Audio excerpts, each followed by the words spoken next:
Stephen King once wrote that nightmares exist outside of logic, and there's little fun to be had in explanations. They're antithetical to the poetry of fear.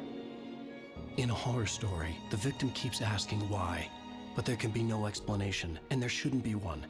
The unanswered mystery is what stays with us the longest, and it's what we'll remember in the end. My name is Alan Wake. I'm a writer.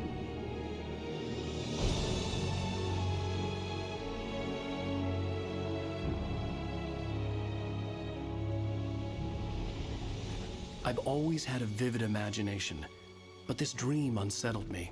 It was wild and dark and weird, even by my standards. So yes, it began with a dream. Following a typical nightmare pattern, I was late, desperately trying to reach my destination, a lighthouse. For some urgent reason, I couldn't remember. I'd been driving too fast down a coastal road to get there.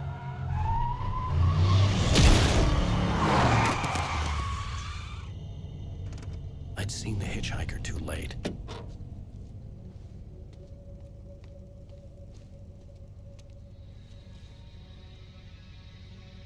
He was dead. I was convinced they'd put me in jail and I would never see Alice again.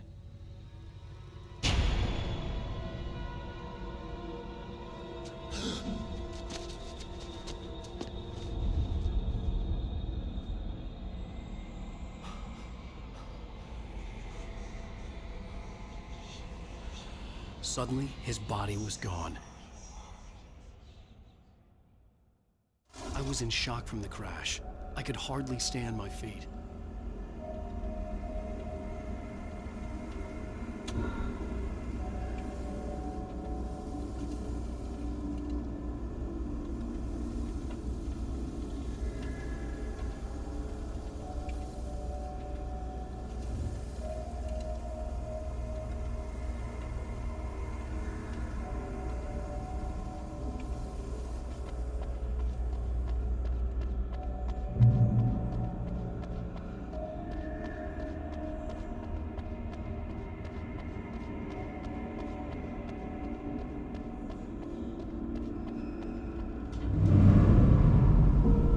Go to the lighthouse. I knew there was something important waiting for me there.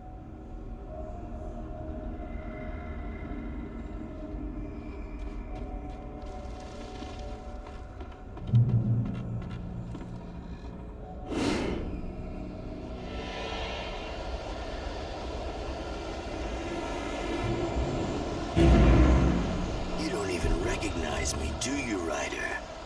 You think you're God? You think you can just make up stuff? Play with people's lives and kill them when you think it adds to the drama? You're in this story now, and I'll make you suffer! You're a joke. It would be a single readable sentence in your books if it wasn't for your editor. You'll never publish another one of your shitty stories, 'cause I'm gonna kill you. It's not like your stories are any good. Not like they have any artistic merit. You're a lousy writer. Cheap thrills and pretentious shit. That's all you're good for. Just look at me.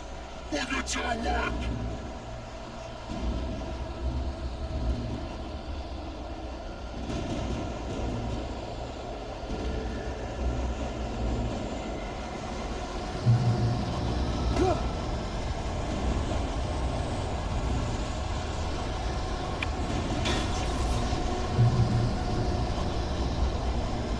Missed your deadline! Damn.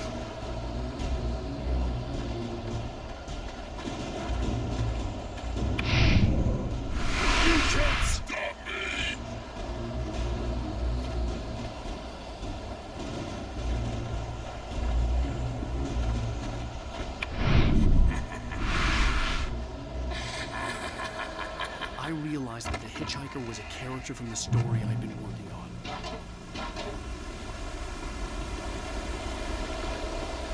How does it feel to die by the hands of your own creation?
Trapped. There was no way out.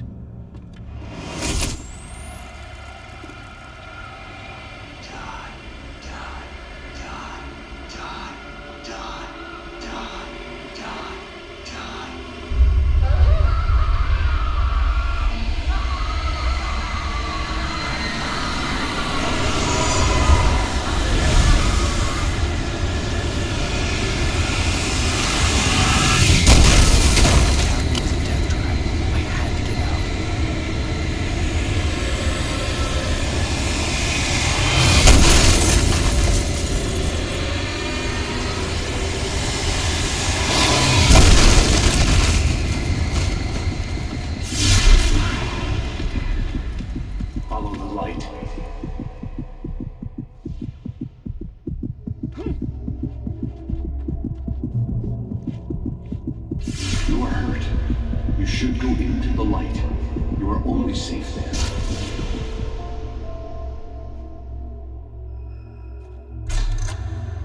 Well done. I have something important to tell you. It goes like this. For he did not know that beyond the lake he called home lies a deeper, darker ocean green, where waves are both wilder and more serene. To its ports I've been. To its ports I've been. Do you understand? No. Follow my light.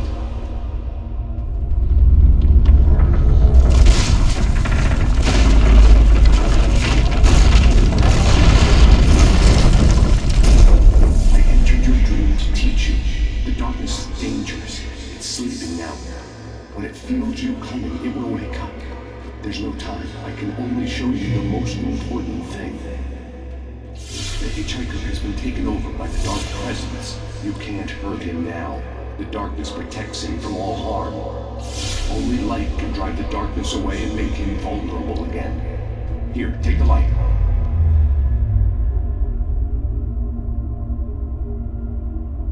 Turn your flashlight toward him and burn the darkness away.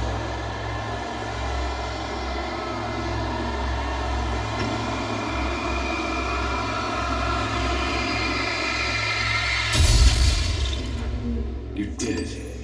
Now the darkness no longer protects him, but it's still inside, controlling him. He can't be saved. He's still a threat. He is still your enemy. Here, take the gun. Pick up the revolver. Now you'll die.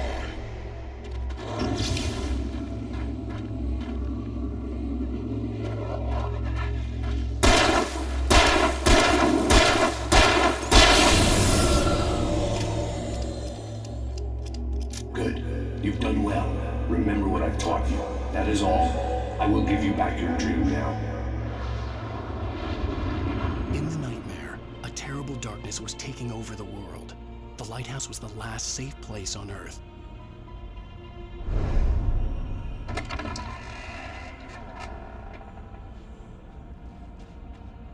You made me this way, and now I'm gonna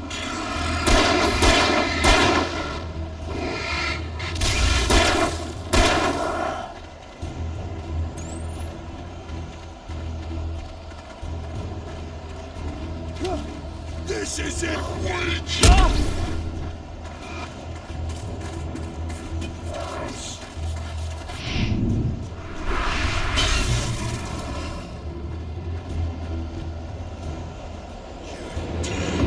Just like...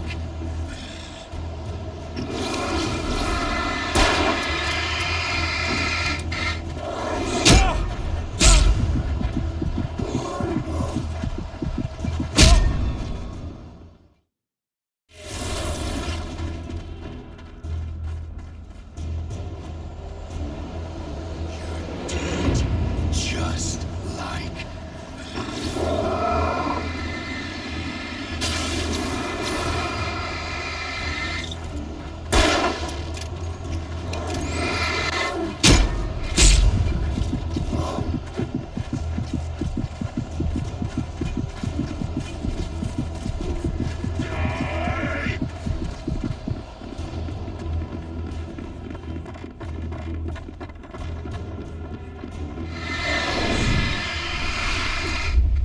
I can keep this up forever!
He's here. Alan, wake up. Shh, baby. Just another nightmare. Everything's fine. You dozed off. Right. Anything more than dozed off would be news for everyone. Cheer up, handsome. We're here.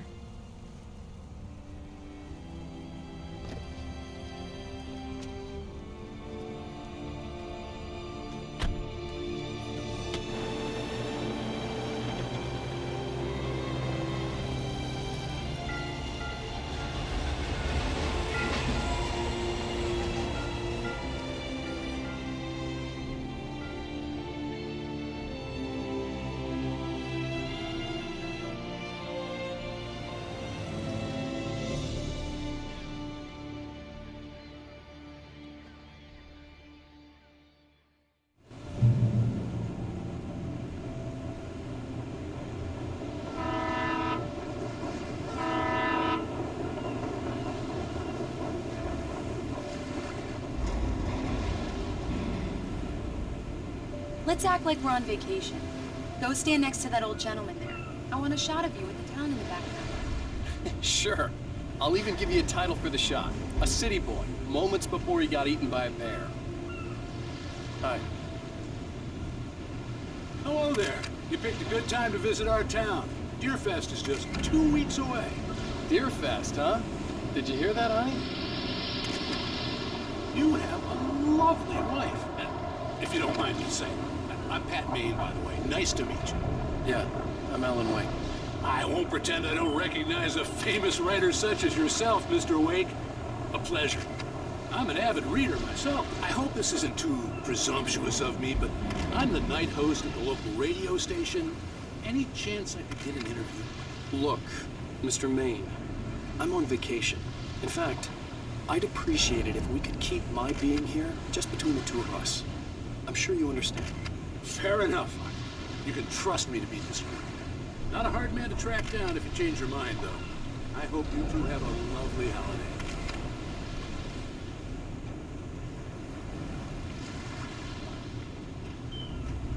Very nice. I got a couple of really good ones. And I see you made a friend. That's cute. Right. Yeah? Hey, bestseller, how's my favorite writer? Are you there yet? Barry. Yeah. We just got here. Are the locals giving you trouble? Just say the word and I'll hop on a plane and come make sure that you're left alone, Al. No, Barry, we're fine. Great, great.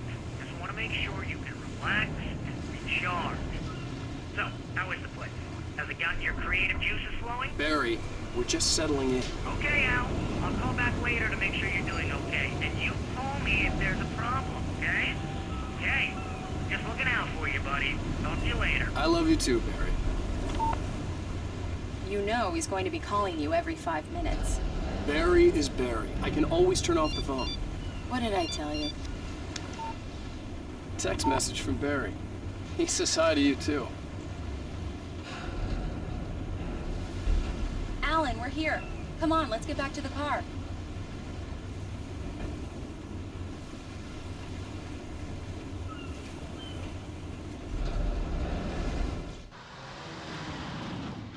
We need to stop at the local diner to get the cabin key from the landlord, a Mr. Carl Stuckey. He's waiting for us. I'll go fill her up while you get the key. I'll pick you up here in, say, 15 minutes? Sure. Alan, thank you for coming here with me. I love you too. Go on. I'll promise to behave.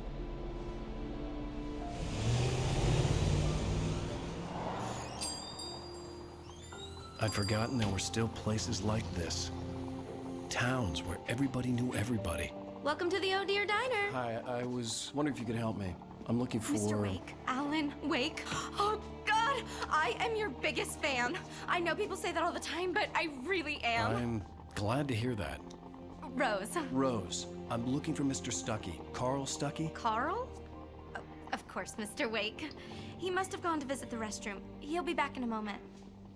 I can't believe it. I've got all your books.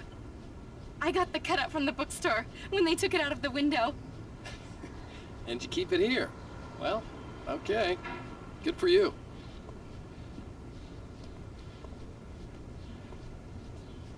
Try the coffee. Just don't blame me when you Do fall me in a love. favor, Sonny. I could really use a tune right now. Coconut, number 6 in the jukebox.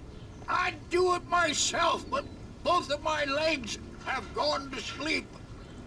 Bad circulation. Yeah. Are you serious? Coconut again? You disgust me. Call yourself a rocker. Unbelievable. It does that. Get stuck. Yeah, you need to give it a good solid whack.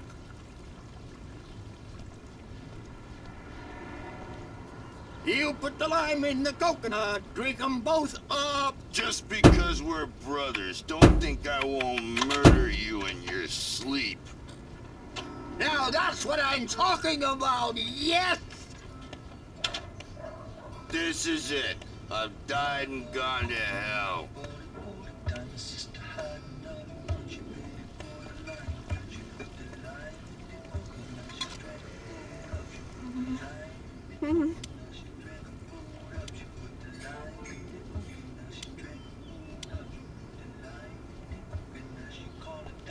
Don't go in there, young man.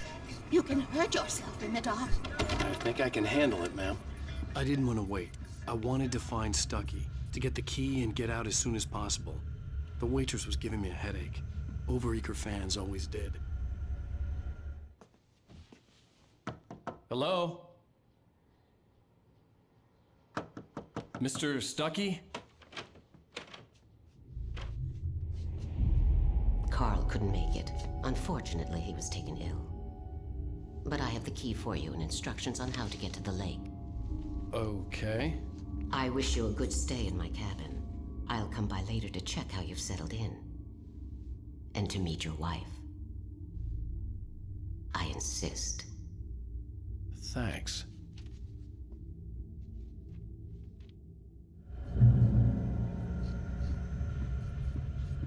Cauldron Lake is a special place. Very inspiring. You got lucky this time, young man. You can hurt yourself in the dark. This really ought to be fixed. And Even that sounds better than your singing. Are you all right? Splendid, splendid! Damn hernia. It swells up like a balloon if I lift anything heavier than a spoon. Yeah, splendid, splendid. It's been a long time coming. Good to see you. Hey, you wouldn't happen to have a bottle on you, would you, Tom? I wish. The Andersons, they're, local musicians. We're waiting for Dr. Hartman to come pick them up. They wandered off from his clinic at the Cauldron Lake Lodge.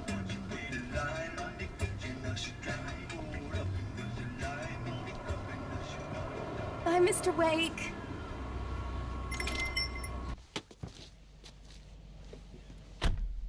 Mission accomplished. The key and the directions. My hero.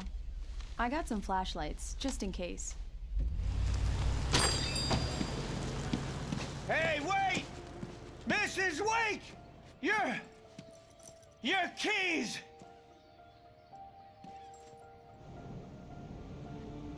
That diner was a real nut house.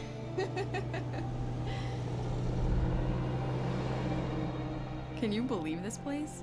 This would make a wonderful setting for a book. We're supposed to be on vacation, Alice. I'll figure it out when we get back home, okay? Okay. We can talk about this later.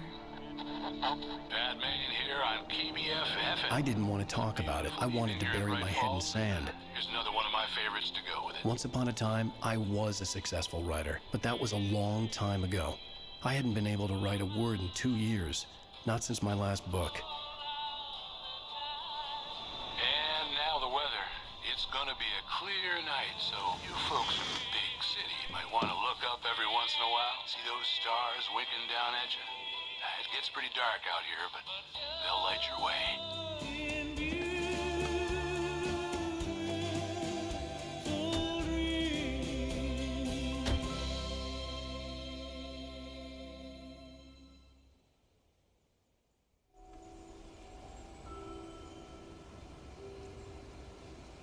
Wow. It's gorgeous, Alan. It's something, all right. Don't worry, honey. I'll get you inside safe and sound before it gets dark. And I've got the flashlight. I know. I'm okay. Alice had a phobia, the fear of darkness. I wanted to make sure we were inside with the lights on before sunset.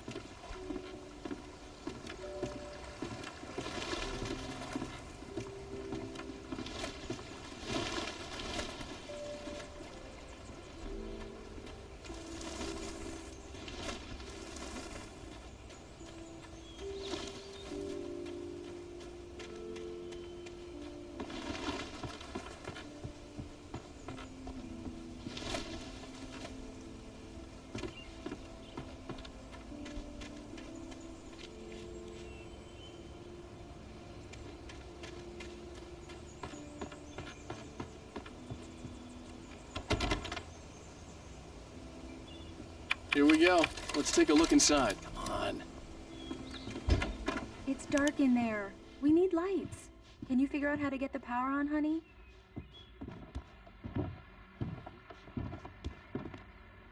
Hello? Anyone here?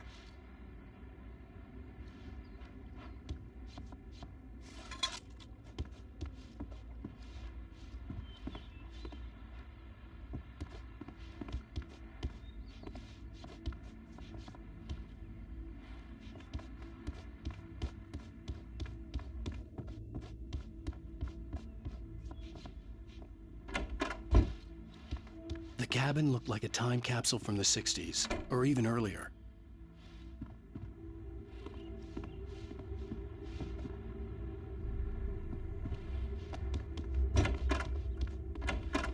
For a moment, the oppressive feel of the nightmare I had seen on the ferry returned.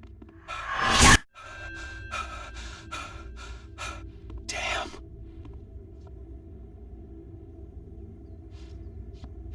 I needed to get the power running in the cabin. There had to be a fuse box or a generator somewhere on the island.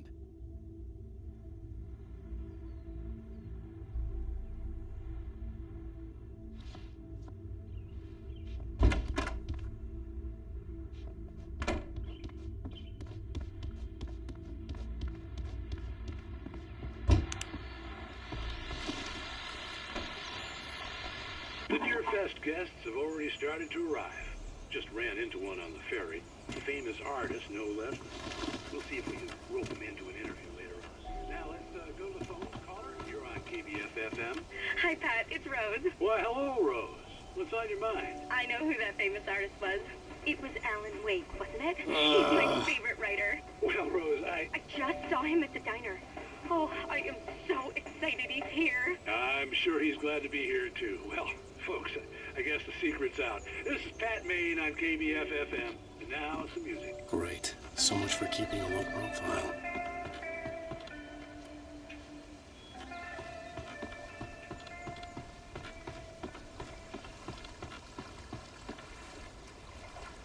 The water was clear but dark. It looked very deep.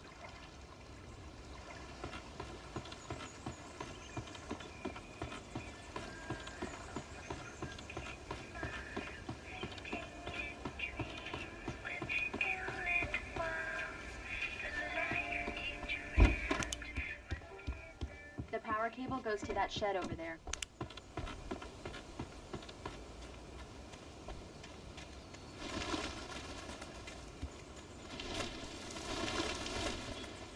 An old generator had been connected to the power cable.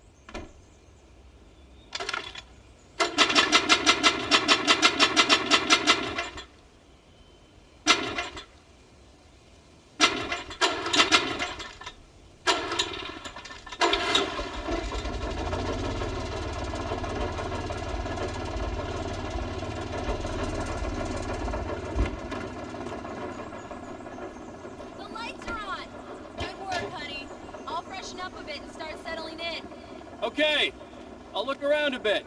Sure thing. Have fun.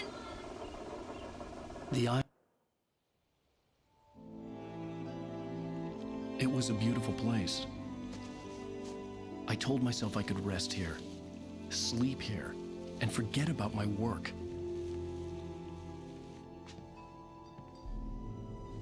I thought we could be happy here. The site for a love story. Maybe it would be that again.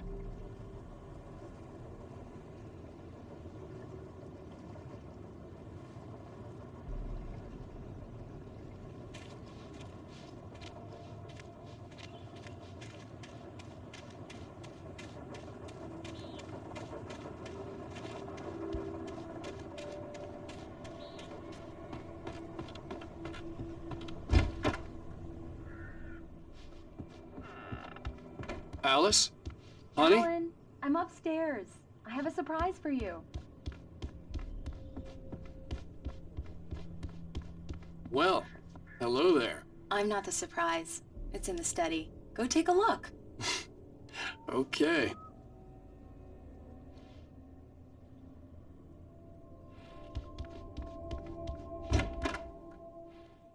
Surprise! Alice? What is this? I guess I have a small confession to make. I thought maybe you could write here that a change of scenery would get you past... Damn it, Alice, everyone keeps... Hey, just hear me out. There's a local doctor, Dr. Hartman. I read a book of his. He has a private clinic here. He specializes in helping artists. Maybe... So now you want to get me committed? No, it's not like that. That's not... Alan? Alan? Just don't! I don't want to hear it. God damn it, Alice! God damn it! I knew she wouldn't follow me in the dark. I needed some time alone to think things through.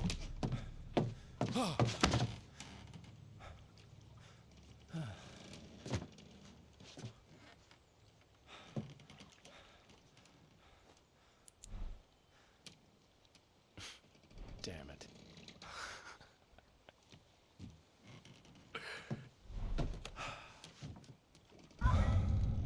Alice?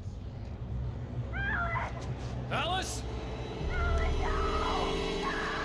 Alice! The cabin had gone dark. All the lights were out.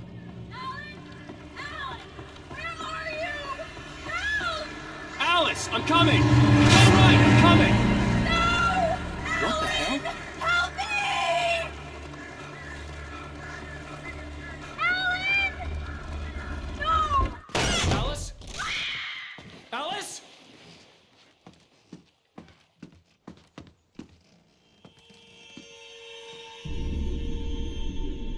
Oh no!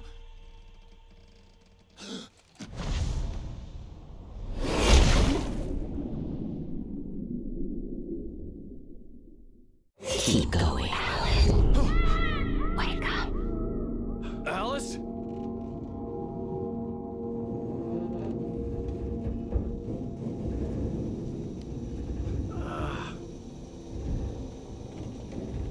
Waking up in the crashed car felt like I had woken from one nightmare and entered another.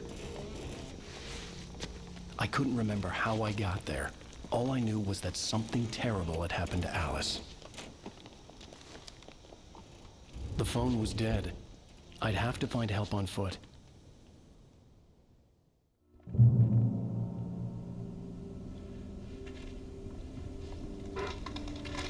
Among Alice's things was a book, The Creator's Dilemma, by a Dr. Emil Hartman. Seeing the book brought back my fight with Alice. I didn't like it, and I didn't like the guy's smug face on the cover either.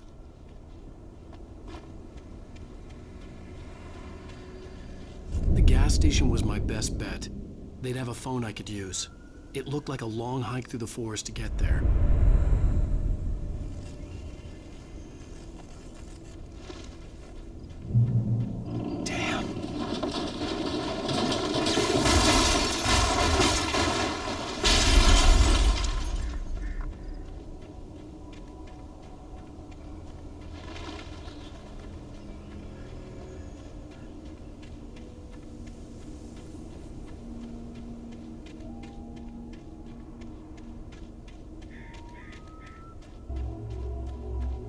Hello?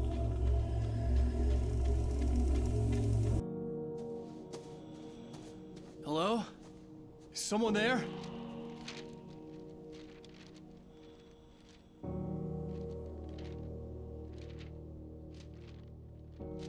The loose sheets of paper were pages from a manuscript entitled Departure. That was the name I planned to use for the next novel I had never gotten started. I was named the author. I hadn't written it. I couldn't remember writing it. In the scene on the page, the hero was attacked by an axe murderer in the woods at night.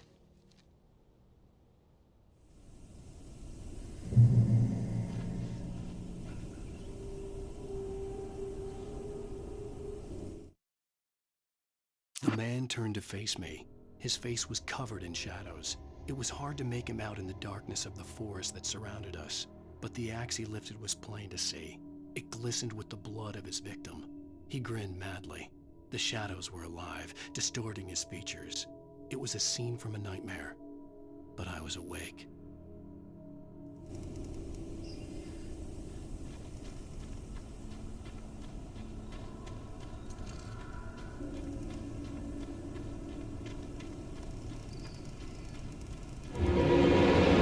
Anybody there? Please, I've been in an accident.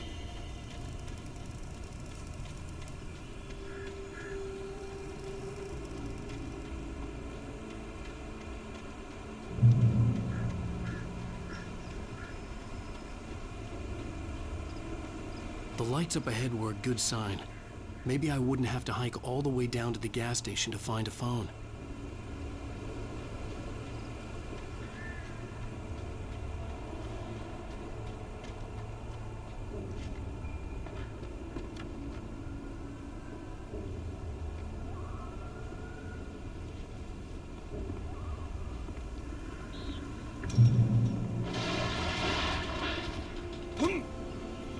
Anybody there? Please, I've been in... Hey! Hey, you! Phil! There's been an accident. I need help. Listen, I need to... Premium cabins for rent in... Oh, hell.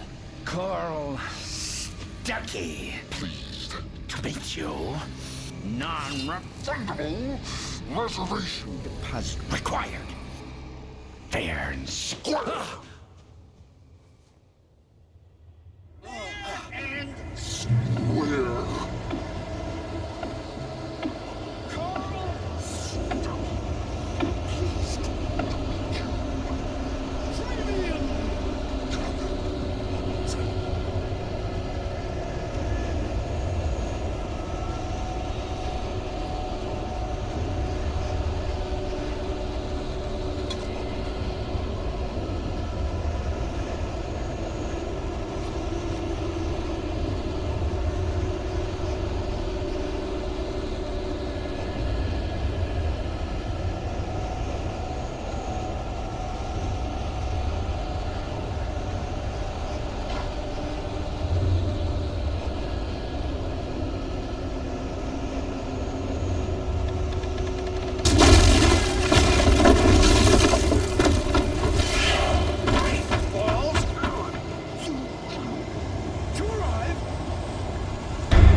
Figure a way out of this. Any second now, and Stucky would be knocking on the door with his axe like Nicholson in The Shining.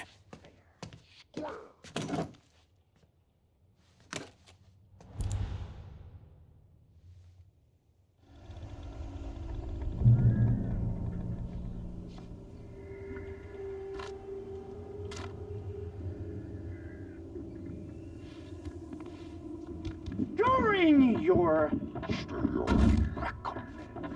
trying walking, it's the latest thing in contestably proven. Great Falls Sheriff Station. Hello? Hello? You can see the sights and keep them from This is bad.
Outside a shooting range, and now I just killed someone, or something.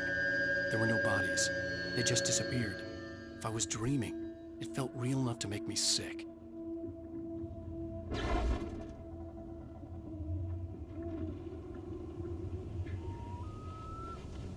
The Dark Forest was the last place I wanted to go, but I had no choice. I had to get to the gas station.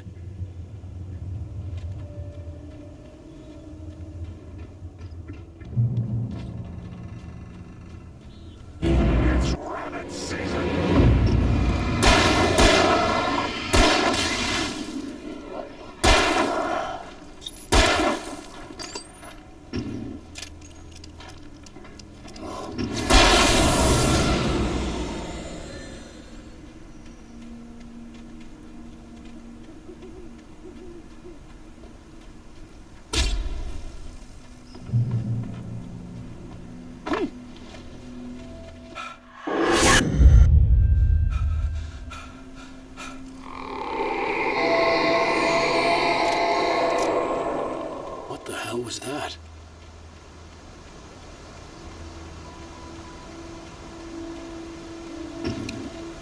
When I saw the river below, something uncoiled itself inside my head.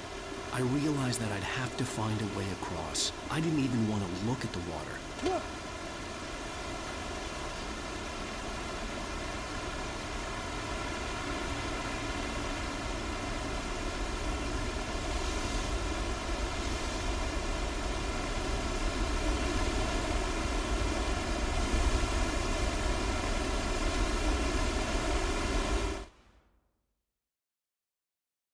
Barry Wheeler was bouncing off the walls. He jumped on a plane after his calls were ignored by both Al and Alice for several days. It could mean that they were both on a second honeymoon, but Barry didn't buy it. Al had been way too unstable for that, not sleeping, messed up. Barry had years of experience dealing with Alan Wake, and he couldn't ignore it. Something was wrong.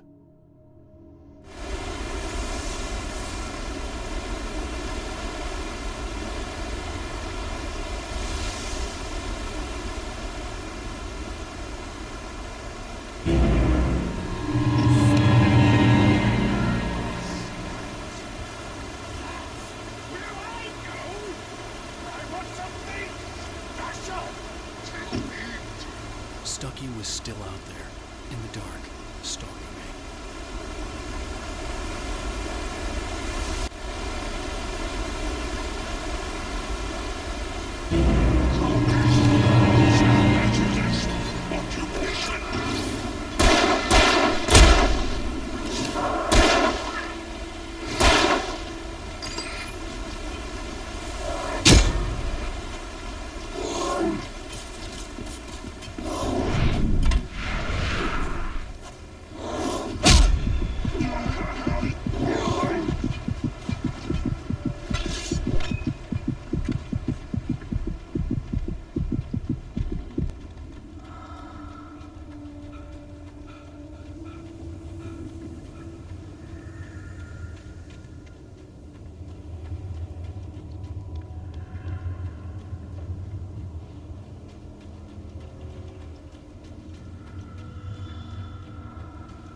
Eerie hand-painted graffiti was revealed by my flashlight. Someone had hidden a chest of supplies near it.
The staircase was broken.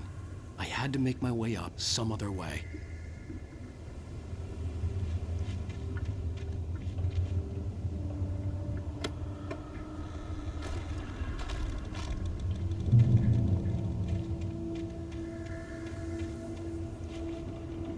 There was no power.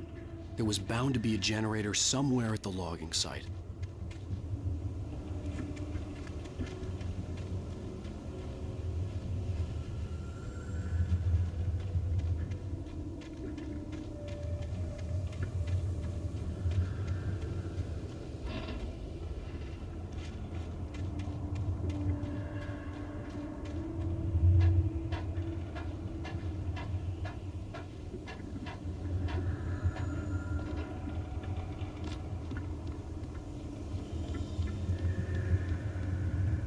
With all this forestry equipment around, there had to be something I could use to reach the top.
Well, I was just outside for a breath of fresh air, and what a night. I know most of you are probably in your beds by now, but if you're still up and around, take a moment. Step outside for a spell and breathe in deep.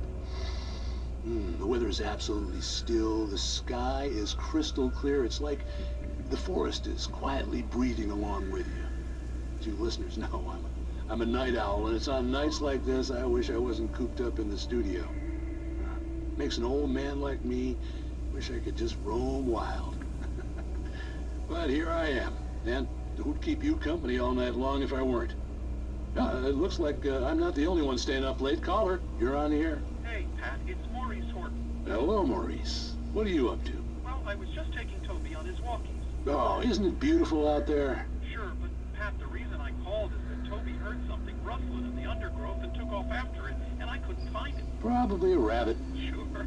Toby loves rabbits. Well, sure. Anyway, I figured that, you know, if anyone runs into Toby, they could grab him. My number's on his collar. And Toby's a friendly dog? Toby loves people. Usually he comes back, but we were pretty far from home, and it sounds like he went pretty wild there. Great dog, but he's just too dumb for his own good. Well, Maurice, it's out there now. Hope Toby comes home soon. Yeah, thanks, Pat. You have a good night now.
Departure by Alan Wake. I heard them before I saw them, swooping down from the sky and screeching as they came. I spun around just as the cloud was upon me. For an instant, I stared into 100 dead eyes, black pearls glittering in the darkness. I raised the flashlight and the swarm exploded like fireworks. Feathers burned, turned into ash. I couldn't hear my scream above theirs.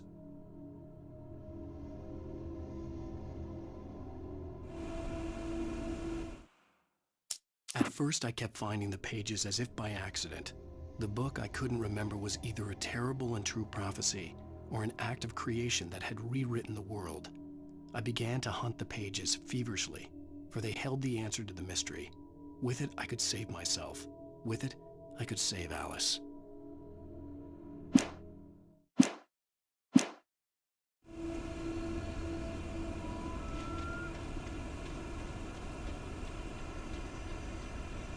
The gas station was closer now, its light welcoming in the darkness. Paul makes the best dogs in the state. Belly Burster is the best with no cuts. Monster Dog is second best. The famous dog is...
stepped into the gas station's garage. It was dark and quiet. The place was a mess. It looked like someone trashed the place or that there'd been some kind of fight. Light spilled into the room through an open door at the back, and I made my way toward it. Without any warning, I was blinded by a bright light. An old portable TV on the shelf had come alive by itself. Impossibly, I could see myself on the screen, talking like a madman.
Science. It bestows immortality on those who advance it to elevate all of mankind. Newton, Einstein, Sagan, princes among men. But the price for such a legacy is steep indeed. In Night Springs. Tonight's episode, a quantum suicide. If our lives are already written, it would take a courageous man to change the script. Having called a press conference, Dr. Barclay Colvin is about to demonstrate that very courage. Ladies and gentlemen of the press, I am Dr. Barclay Colvin, and I'm glad so many of you could join me here at the Moorcock Institute. Tonight, I'm going to give a practical demonstration of the many worlds interpretation. As you can see, this is a loaded 9mm pistol. It shall be part of a thought experiment. And now, a real experiment, known as a quantum suicide. Did he say suicide? Is that a real gun? He's kidding, right? Please, please, stay calm. There is no risk. Observe what occurs when I place the weapon against my own forehead. Now, you might think this round is merely a dud. Not so. Observe the flower pot. And yet, I myself cannot be harmed with this gun. With each pull of the trigger, two new realities branch off. One in which the weapon didn't fire, and one where it did. With my machine here, I have ensured that this reality is always the former. I have bestowed upon myself quantum immortality. Under no circumstances can this gun kill me. So wait. What you're saying is that every time you pull the trigger, in another reality, you die? Yes, of course, but that's completely trivial. There's an infinite number of things that could happen at any moment, and they always do happen somewhere. The point is, this one thing did not happen here. You're insane, Colvin. Insane? Insane? Hey, was this thing supposed to be plugged in? I stumbled on it. You fools! Gaze upon quantum immortality.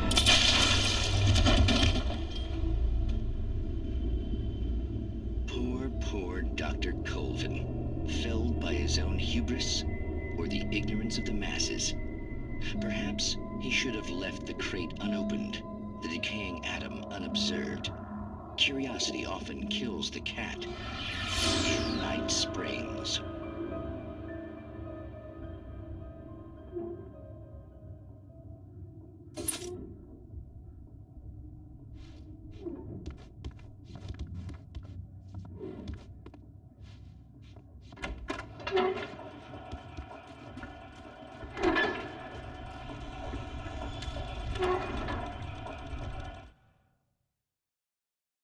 The cabin on Cauldron Lake? She asked. The sheriff looked at me suspiciously. The early morning light flooded through the office windows. I would probably never have gotten out of the woods alive without her help, but I couldn't tell her the truth of what I'd faced the previous night. She'd think I was lying or crazy. She'd lock me up, and she wouldn't help me find Alice.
Stucky's body vanished, leaving behind only a lifetime of nightmares to come, assuming I'd reached the lights of the gas station alive.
I recognized the parade float I had seen in Bright Falls when I first arrived with Alice.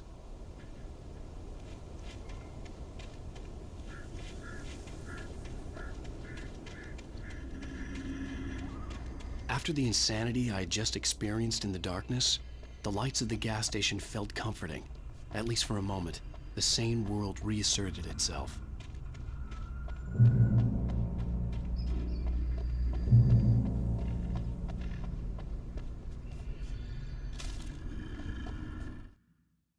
Stucky spat on the garage floor and tried to shake the cobwebs from his head. Ever since the couple never showed to pick up the keys, things had been fuzzy. Something, a feeling caught his attention. Stucky looked up and stared as his brain tried in vain to process the horror before him. He stumbled back, knocking over a can of oil. A black pool spread across the floor while he struggled for a brief moment, then let go as the unrelenting darkness engulfed him.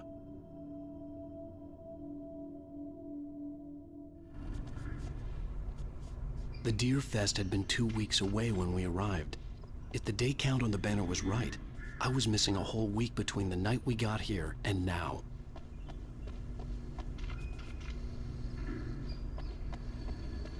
The garage was a mess. It looked like someone had trashed the place, or that there'd been some kind of fight.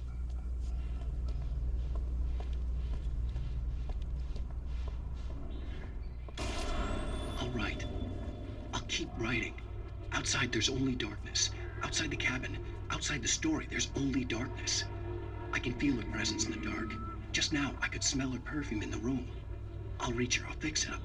I'll bring her back. The story will come true. If I stop, she's lost. I don't believe this. It'd been me on the TV, talking crazy. Was I losing my mind?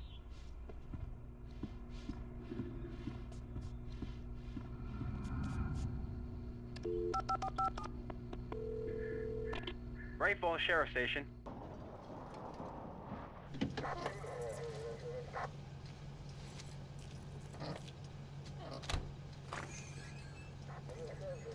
Oh, thank God, Sheriff. Sheriff Sarah Breaker, you are... I'm Alan Wake, but listen, I was in a car crash. My wife, Alice, she's missing. Calm down, Mr. Wake. We were staying in a cabin on the island, on Cauldron Lake. There's no island on Cauldron Lake, not since the big eruption in the 70s.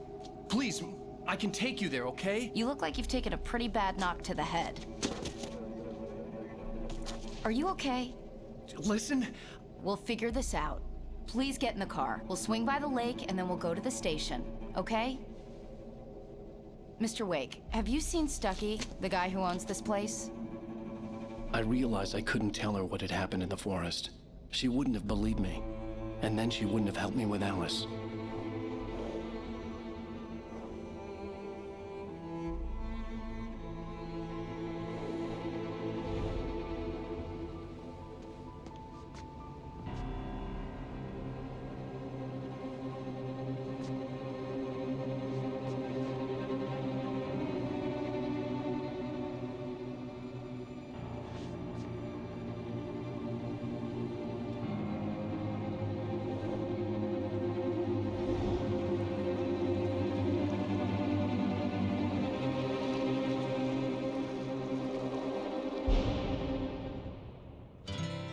Candy-colored clown they call the Sandman tiptoes to my room every night, and just to sprinkle stardust and to whisper, go to sleep, everything is all right.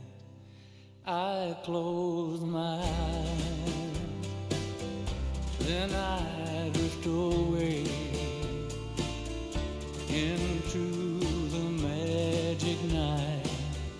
I softly say a silent prayer, like dreamers do. Then I fall asleep to dream my dreams of you. In dreams I walk with you.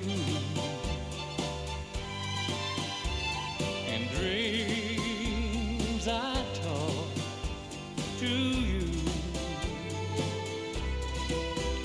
In dreams you're mine. All of the time we're together. In dreams.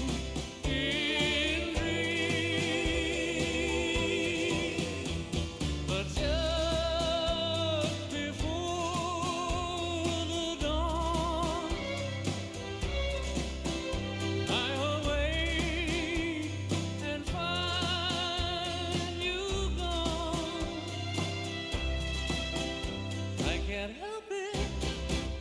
can't help it if I cry.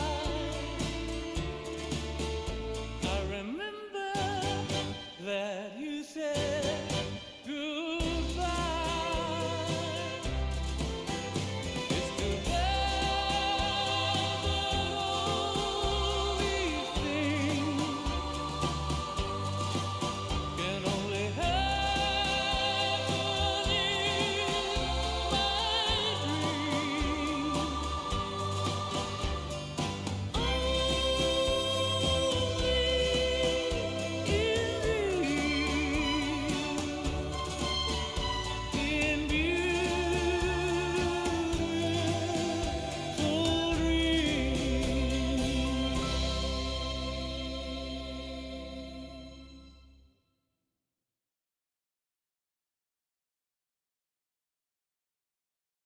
Previously on Alan Wake.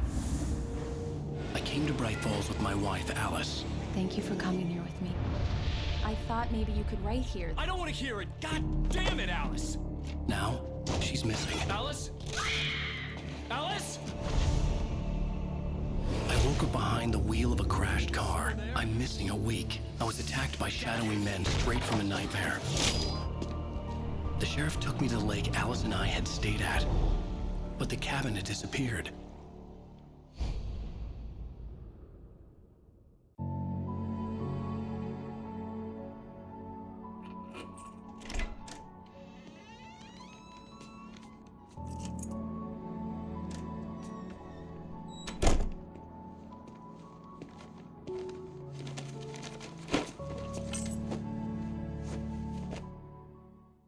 Honey, I'm home. Back here, sweetie. How was it? Worst weather I've ever seen. You should put some coffee on. It'll warm you up. Hey, handsome. This is gonna be a long night, but these shots are turning out great. I guess you're gonna need that coffee then. I'll go put it on.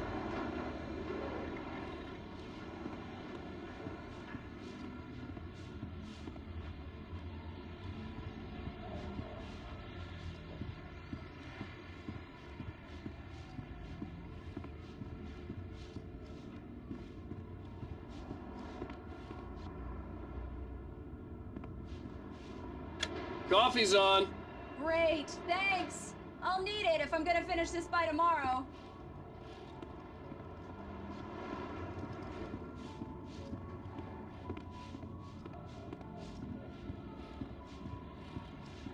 Oh, hey, I just finished those cover mock-ups. They're on your desk. Tell me what you think. No kidding. I didn't think you'd get them done this quickly.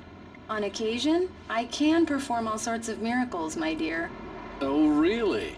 Well, you seemed to think so last night.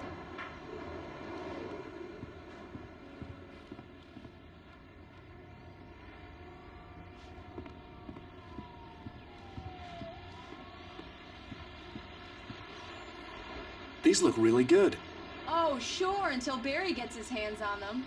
Which, by the way, will happen over my dead body. The last time was the last time. Oh, and speaking of Barry, he called. Alan! Alan, please check the fuse box. I'm right here. I'm on it, honey. Please hurry. I'm right here, baby. I'm fine. Just get the lights back on. Now, please. Honey, it's a power outage. I've got the flashlight. Okay. Hi. You okay? I'm sorry. It just really spooked me. Don't worry. We'll just break out the candles. I know it's stupid, but it's just... especially when I'm not prepared for it, you know? It gets to me. I love you. Tell me a story, writer. Okay. I used to have these nightmares when I was a kid.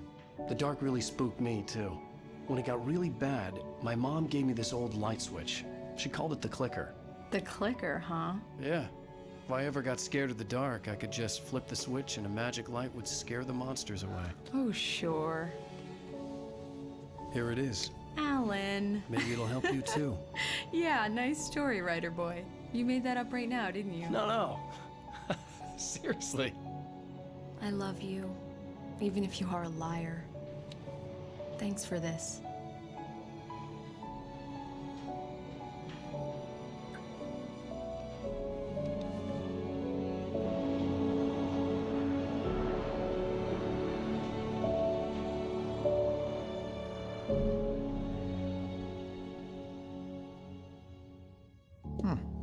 How do you feel, Mr. Wake? Any nausea, disorientation, anything like that? Mr. Wake, how are you feeling? I'm okay. My head's fine. I had to lie about my headache and memory loss. He'd send me to a hospital for tests. I couldn't leave without Alice. Very well.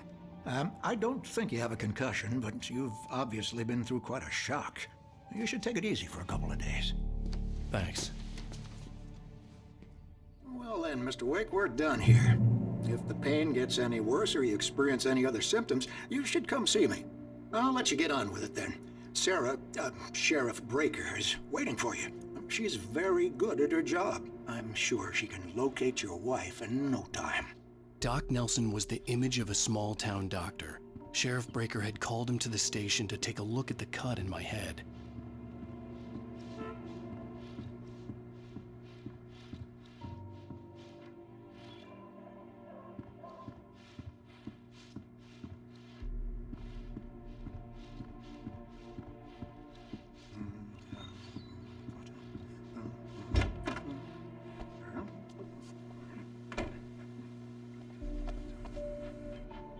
Thank you for testing the lights, Miss Weaver.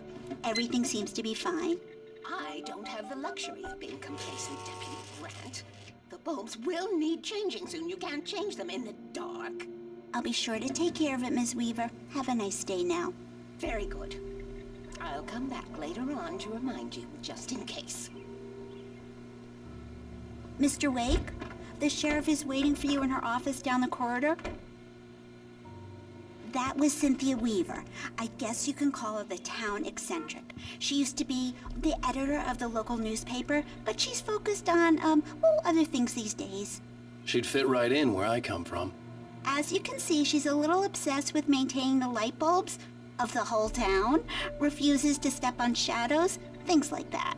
Back in her day, she wrote about all sorts of weird things in the paper. Bright Falls has a colorful history. Of course, what small town hasn't?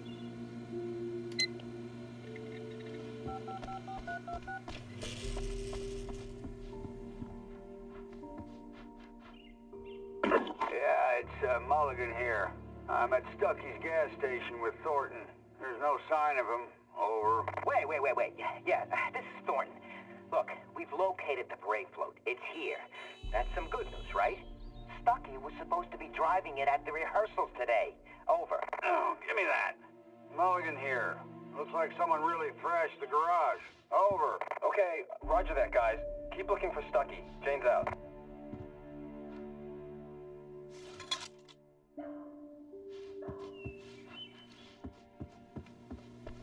The sheriff wants to see you in her office, Mr. Wake.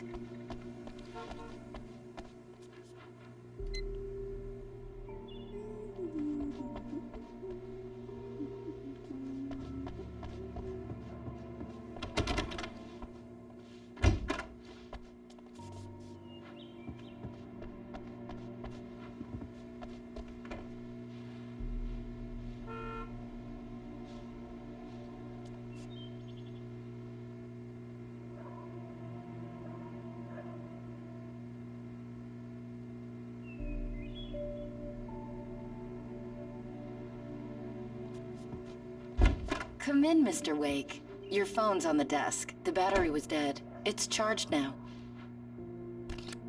Have you started looking for my wife yet? My men are already on it. Now, can you tell me what happened? I'm not sure. I can't remember. We were arguing. I walked out of the cabin. The cabin on Cauldron Lake? How did you end up at Stucky's gas station? I wanted to tell her what had happened last night, but I couldn't. She'd locked me up. Excuse me. I need to take this. Hello? Alice, please help me. Alice? Stop talking to the law. You'll do exactly what I say if you ever want to see your wife again. Who is this? Go to the back lot. There's a hole in the fence on the left. Look inside the junker. I left a little something there to convince you we're all on the same page here. After you ditch the cops, you're gonna meet me in Elderwood National Park. There's a spot called Lover's Peak. Mr. Wake, can I help you with anything? Don't do nothing stupid, pal. We're watching you. I need to get some air. The sheriff said I could go out back. Of course, Mr. Wake. You can get there through the cell corridor. Just don't mind Walter in there. He's one of our regulars. I couldn't go anywhere yet. I had to play along with the such caller. luck. Alice's He went life on a was at bender and stake. beat Danny pretty badly. He started shouting like that the moment he woke up. Hey, mister! Hey, can you turn the lights on?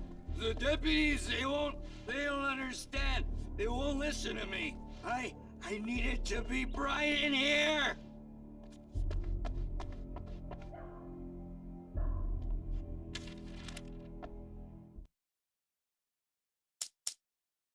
It's true what they say about the fall and the sudden stop at the end. I'd lain here in the snow while the lurid chain of scenes that had led me here kept playing in my head. A rerun of my own private snuff movie. A memory of my corpse. Alone at my own wake. Thinking in metaphors again. The femme fatale was gone. Only a sour taste remained of the kiss that killed me. This was a late goodbye.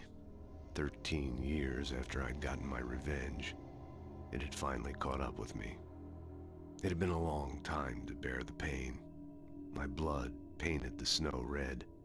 A gruesome slushy dissolved all the scattered painkillers and leisurely dripped down to the sewer, mingling with the bile of the city, becoming one with it. I can see them now. My wife and my baby. Honey, I'm home.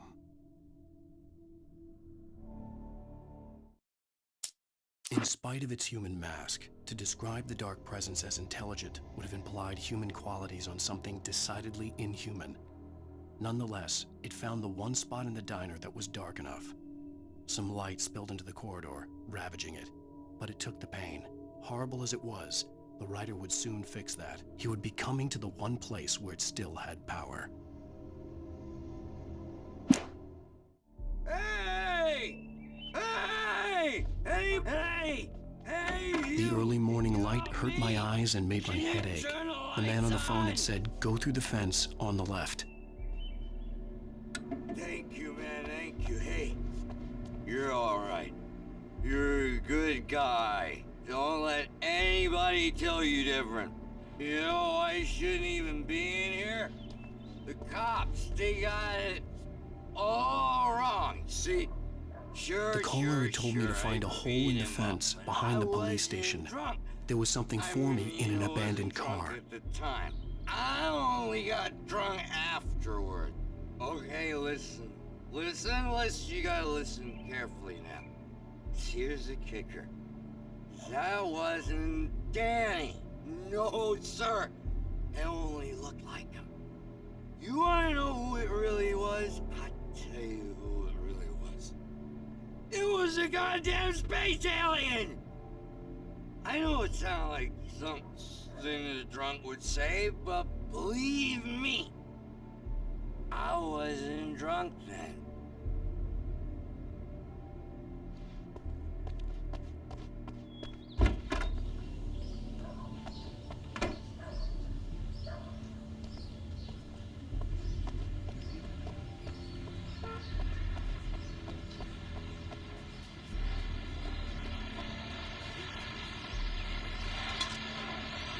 Well, folks, it's been another long night, and it's about time for me to sign off for a while. God knows I need my beauty sleep. Just one more item before I go.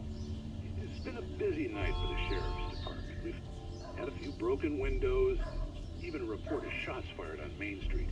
Deputies Mulligan and Thornton had to deal with two intoxicated young men who were celebrating the completion of their Deer Fest float. Now, folks, we get this every year. I know it's exciting, the big day's almost here, but let's save it for the party and leave the gunplay for the shooting competition, huh?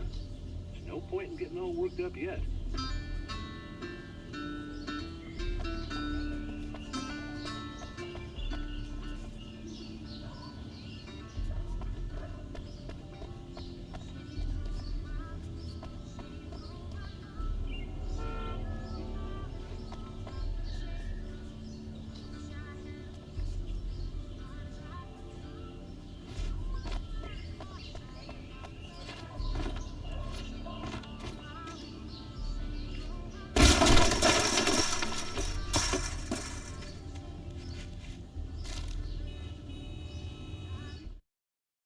kidnapper fired his gun one last time, and the shadow vanished into the darkness it had come from.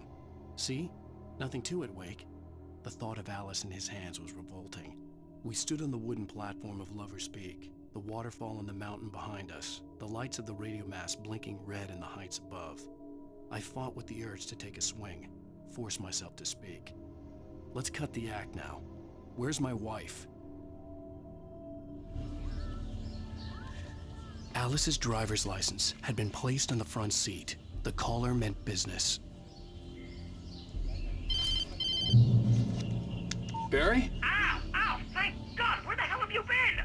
I've been trying to reach you for a week, you and Alice. I've been worried sick. I flew out yesterday. I'm here in Bright Falls. Barry, listen to me. I'm at the sheriff's station. Come and get me. I can't talk now. Ow! What the hell is going on? I had to get the sheriff to let me go. I needed to get to Elderwood National Park to meet Alice's kidnappers.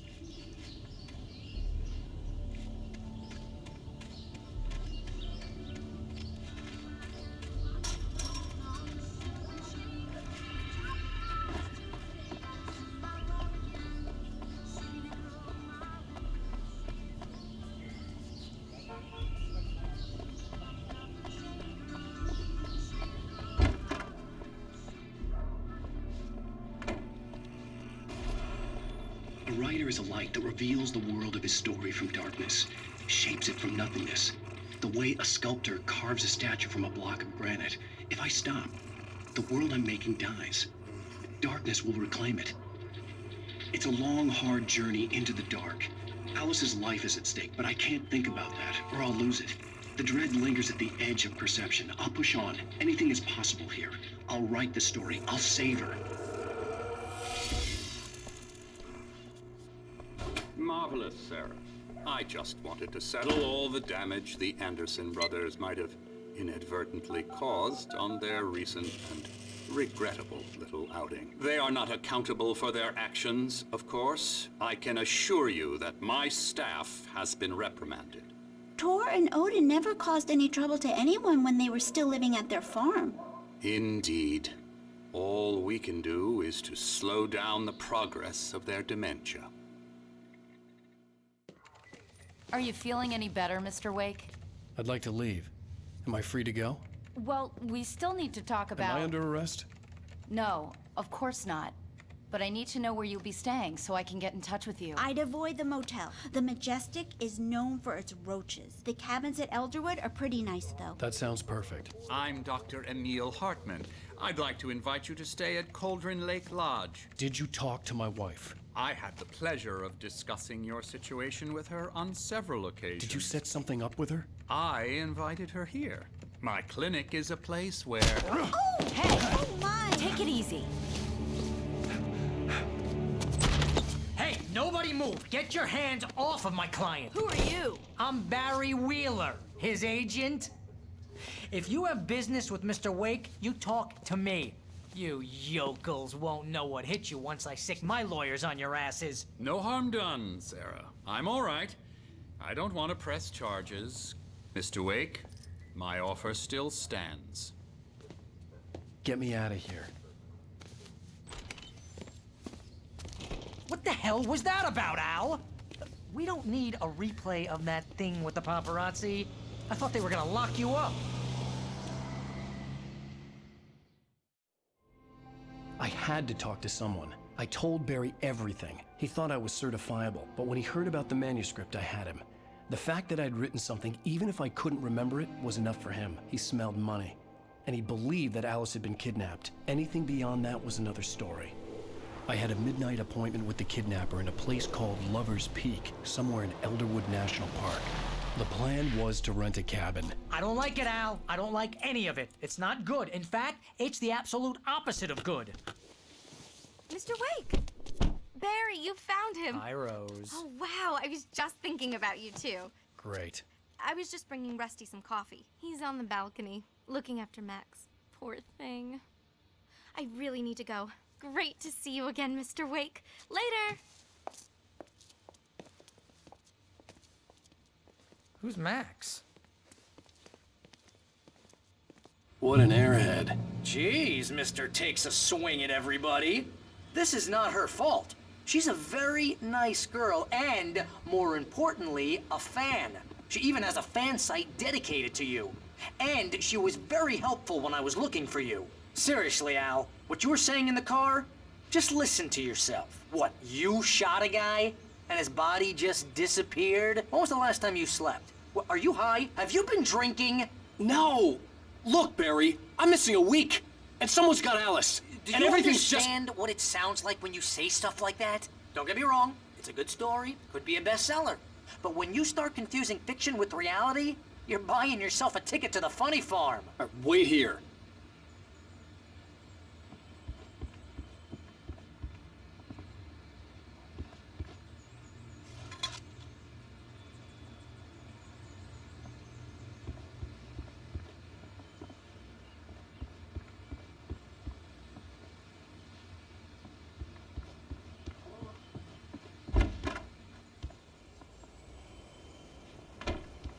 Easy there, boy.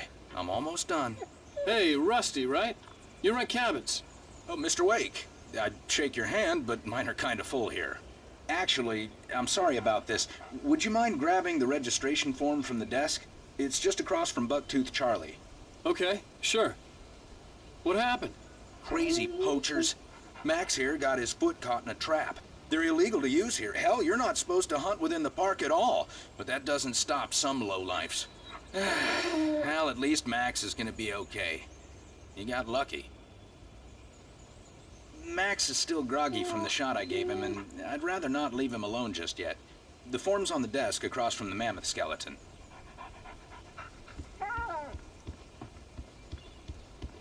Seriously, Al, you can't just go and meet a kidnapper. Those situations always end up in disaster.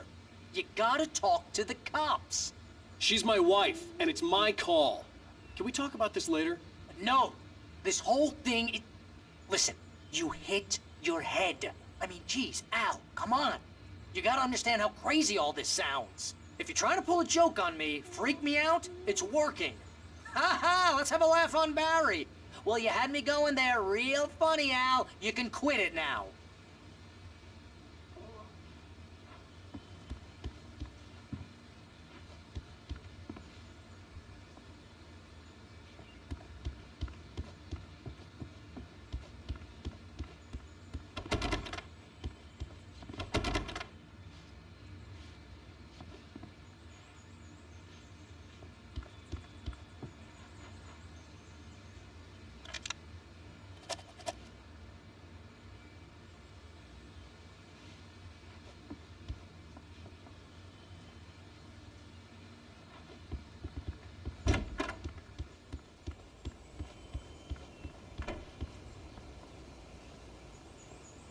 I think this is the form you wanted. And here are the keys. Okay, you're all set, Mr. Wake. Glad to have you staying here. Thanks. Can you tell me how to get to Lover's Peak? Oh, sure. It's at the end of the nature trail.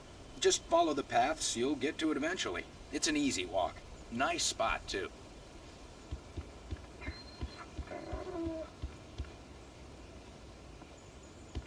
Look, Al, you're asking me to believe that you shot a dude who went poof into thin air, a guy who was bulletproof until you pointed a flashlight at him. You hear that from people who end up spending time in padded rooms, strapped to their beds, wearing white shirts with too long tangled up sleeves, and eating a healthy diet of pills.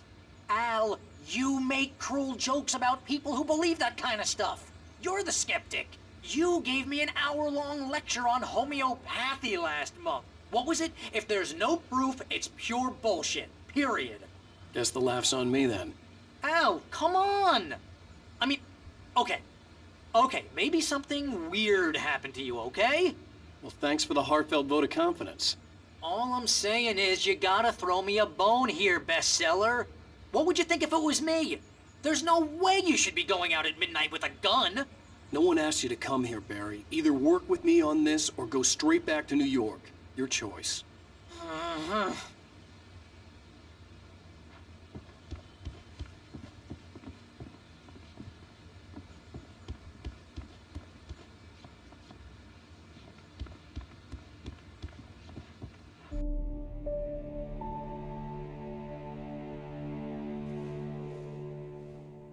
crazy talk, Al. Al? Al? We should go to the sheriff or call the FBI. Damn it, Barry, they'll kill her! This is not a goddamn debate, Barry. I'm going to Lover's Peak. He said to come alone. Okay then. I understand. You're my best friend, and I'm worried that you're not right in the head. Tell me what to do to help, and I'll do it. You stay here, and if I'm not back by morning, call the cavalry. Achoo! Achoo! Just be careful with the natives, Al. These yokels are dangerous. Everybody hates a tourist, or it'll be Deliverance all over again. Achoo! Bless you. Oh, this place is trying to kill me. I'll bet there's mold in here, spores, poison ivy, God knows what. This is so not worth a 15% commission.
I'll wait here, Al. I'll hold down the fort.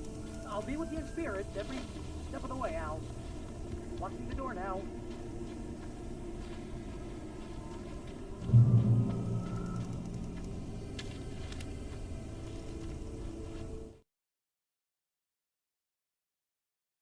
Barry had never gotten along with Alice, but he knew Alan loved her with an almost frightening intensity. And now something had happened to Alice. And here was Al armed with a gun and saying things people got put in padded cells for. It was as if his friend had experienced a massive psychotic episode and was now totally disconnected from reality. It scared the shit out of Barry.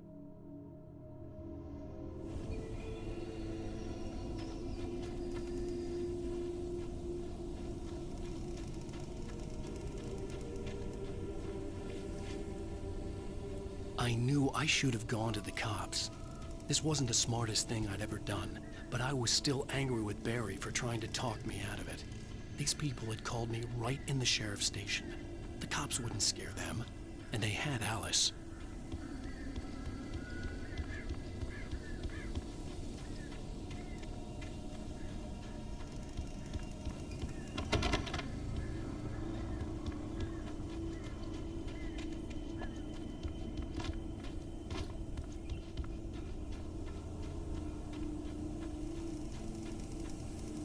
Barry had the keys to the car he rented. Wasn't a long walk to the visitor center, and it wouldn't be any use to me in the forest.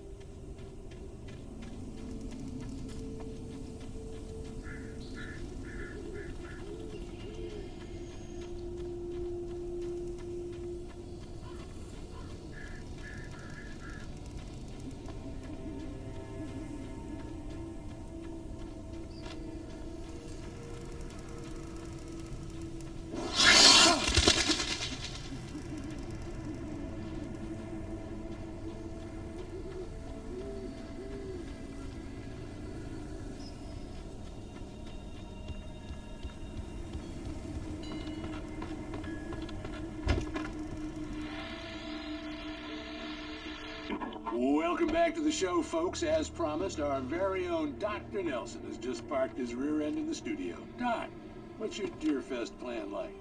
My plan? You make it sound a lot more organized than I ever seem to manage.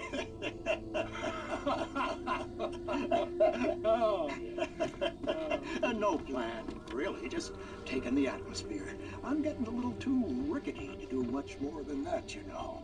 Oh, tell me about it. No sack race for us older gentlemen, huh? Yes, exactly, Pat. But I'm going to check out the parade, of course. And I'll be one of the pie contest judges, too. Well, that takes a different kind of constitution. Oh, yeah. It's my kind of exercise. Now, Doc, seriously, you're in pretty good shape, though. You're the outdoors type. I know for a fact you're an avid fisherman. That's right. Matter of fact, just caught a heck of a largemouth bass early this morning. But you're not taking part in the fishing contest? No, not this year. See, Pat, I'm just not that competitive anymore. Now I just like to take my time and enjoy the peace of it. It's no fun if I need to worry about what I'm catching, you know? Well, considering your track record, the participants are probably pretty happy you feel that way. Well, Pat, that's kind of you to say.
Crime and punishment.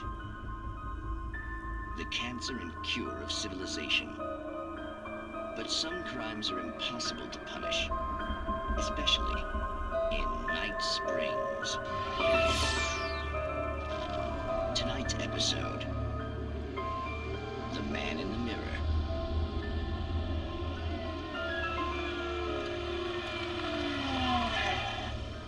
He's inside, Agent.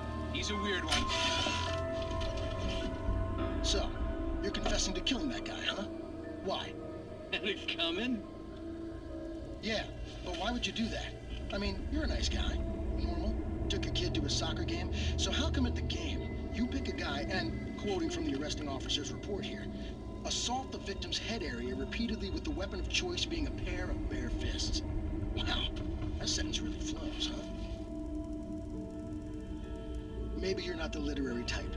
Okay, so you mess him up. But why? Who was that guy? We couldn't ID him. Why would a guy like you do him like that? I didn't like his face? Well, you must have hated it, because you really went to town there. I mean, there's no way to tell what he looked like. No ID on him either. That must be difficult. But then we ran the fingerprints. Got a match. Your prints. Identical. Huh, how about that? Your son said you were wearing a white shirt when you took him to the game. But the white shirt is on the dead guy. It's plenty red now. You won't get away with this. Do you really think that's in any way relevant to me? I had plenty of time to talk to my boy before the cops arrived, you know? He won't stop screaming, am I right? You think he's ever gonna be okay? I left my mark. Believe me. You bastard. What? You gonna shoot me? What's the point? I'm going to prison. You got me. I don't understand any of this. And you never will.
The air in the visitor center was heavy with an awful smell, as if some rotten drowned thing had crawled up from its grave.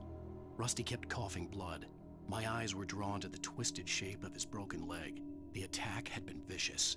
Max whined in his cage. Rusty's eyes were wild with fear and terror. He gasped. "Mr. Wake, it happened just the way it was on that page."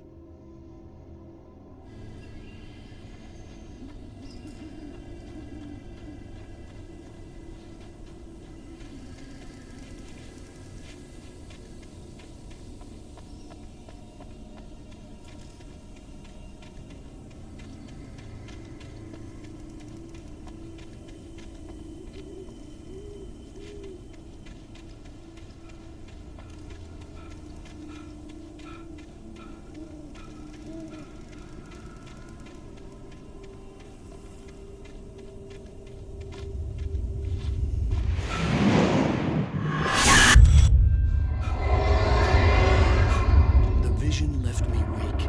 This was no head injury. Rusty, damn. Rusty, hang on! I'm coming! Please, help me!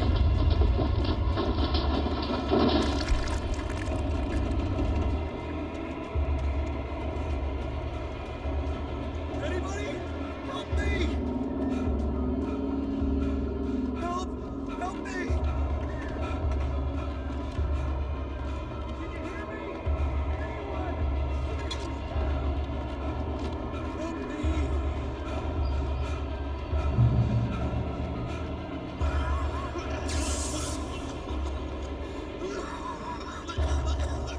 Hello? Back here. I'm back here. Hey, please help me.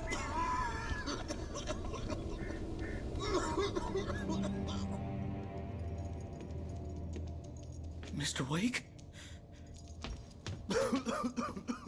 Oh, hell. It happened just the way it was on that page. I found. Came true. It knew. So dark. It'll come back for me. You must... The lights. In the office. I have the key. Okay, Rusty. Hang on. I'll be right back. Whatever did this couldn't be far. Rusty had found a page from the manuscript. It would help me understand what had happened. Shh. Good boy.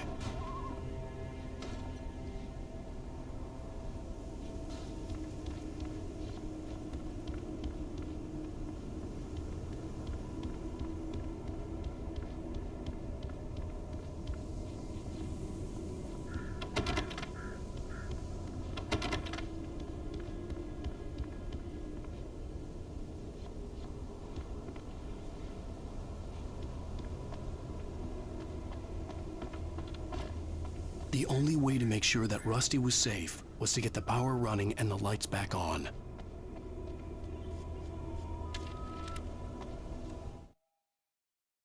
The visitor center was sturdy, but the impact turned the front of the building into splinters.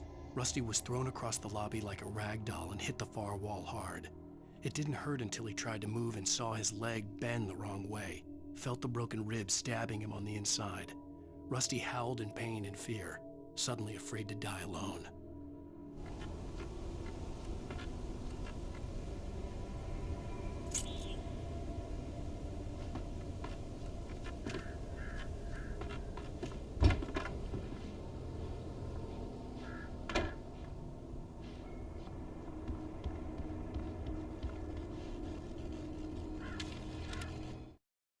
At the last instant, I changed direction and threw myself down. The axe splintered the trunk of a tree. I stumbled into the pool of bright light. My lungs burned. I was too exhausted to move. I tensed as I waited for the killing blow, but it never came. I raised my head. Nothing moved in the darkness beyond.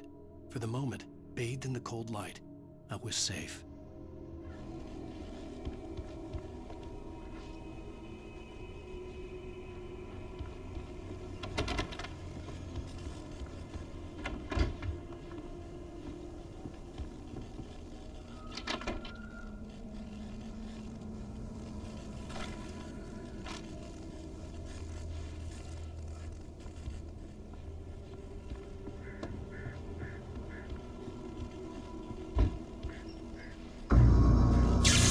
too late. Someone had destroyed the circuit breaker. There was no way to get the lights back on.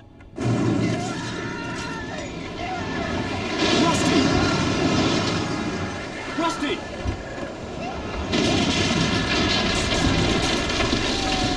The ground was covered with oily patches that looked like liquid darkness. Destiny hunting my senses.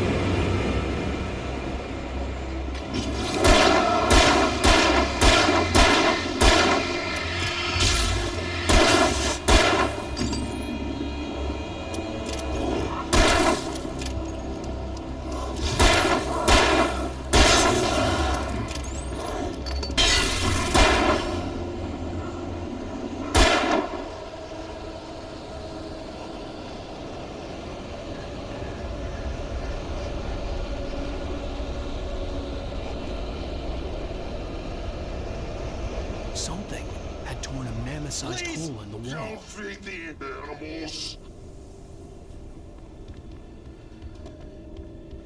Fishing is only permitted for those visitors who purchase a park fishing license. Obey the park ranger's instructions at all times. No, never. No closer than 100 yards. Bears and wolves never approach each other. Closer than 25 yards. Pets must be leashed. Against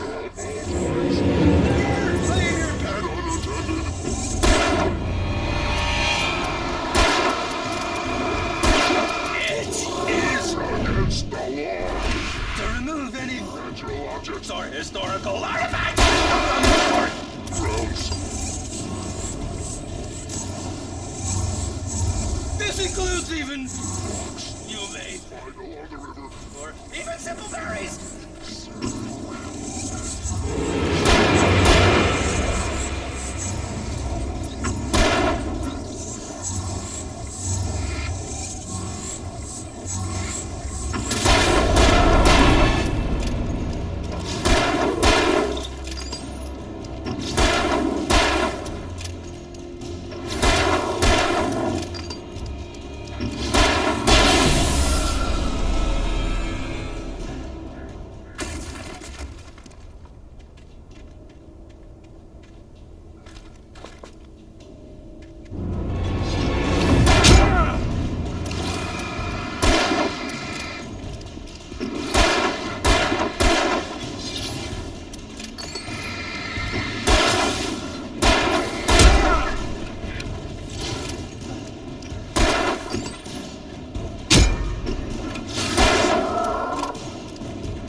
Forget about it, Barry. It's just me going crazy.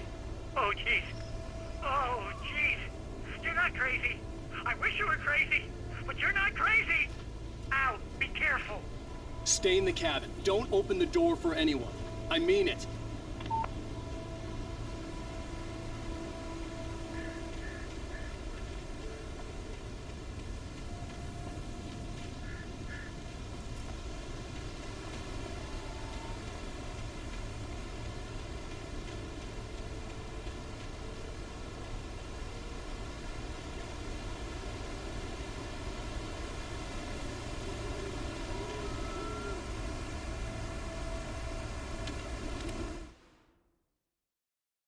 In that last instant of consciousness, Rusty thought about Rose.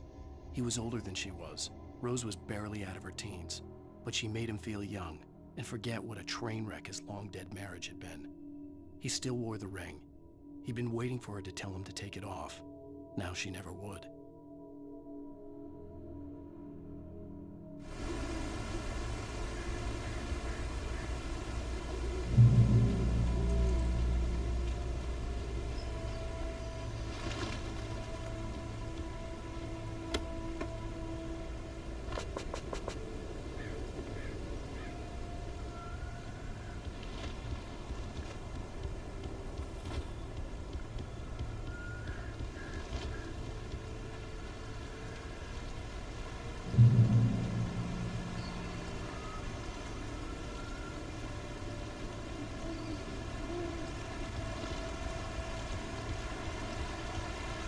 Lover's Peak was at the far end of the nature trail.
Nobody in Bright Falls seemed to know where Al was, but Rose, the waitress at the diner, had seen him.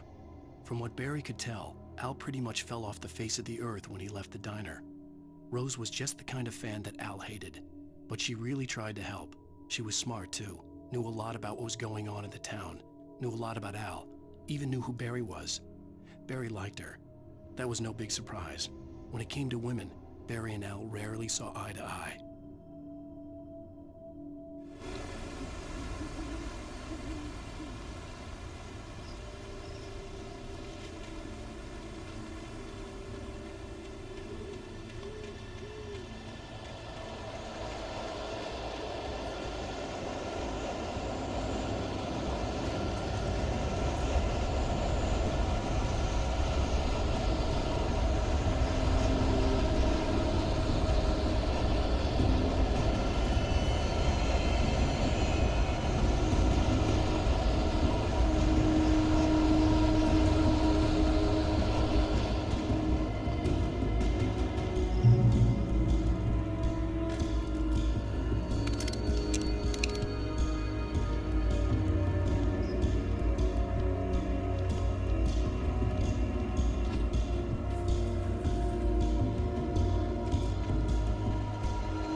I turned the corner, afraid of what the flashlight's beam might reveal.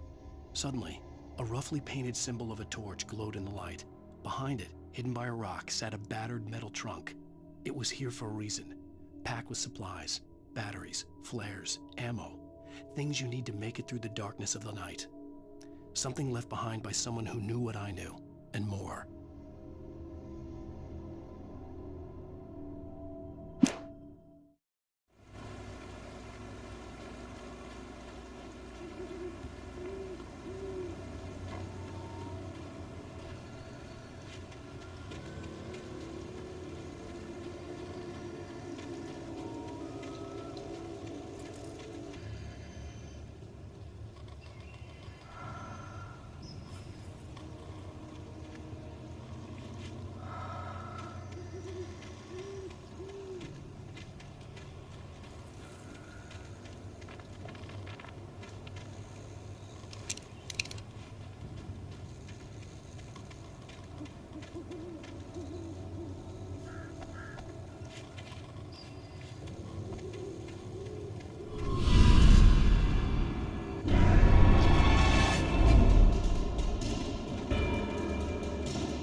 Agent Nightingale didn't want to be in Bright Falls. These little communities revolted him, and he didn't like the trees or the coffee. He now knew that impossible horrors lurked behind the storefronts and smiles. He desperately wanted to turn the car around and just drive until he passed out or ran out of road and booze. But he had a job to do. He had a rider to catch, at any cost.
We gotta get moving. More of them coming.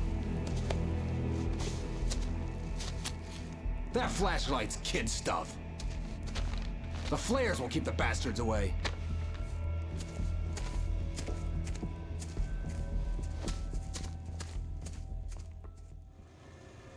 You can see them too? Hell, of course I see them. Come on, we gotta move. Why? Because that's the way the story goes. Yeah, but... Let's move! I lost my gun back there. Oh, I've got a gun. Just keep that light steady on him. It took a moment, but then I recognized him. He'd been on the ferry when I first arrived here with Alice. He knew my name. We were headed in the direction of Lover's Peak.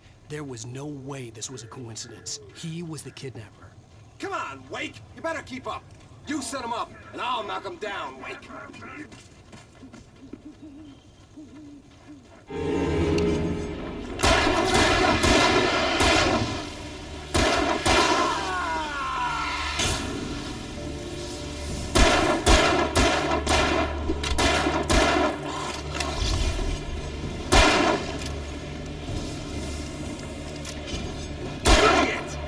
Damn it!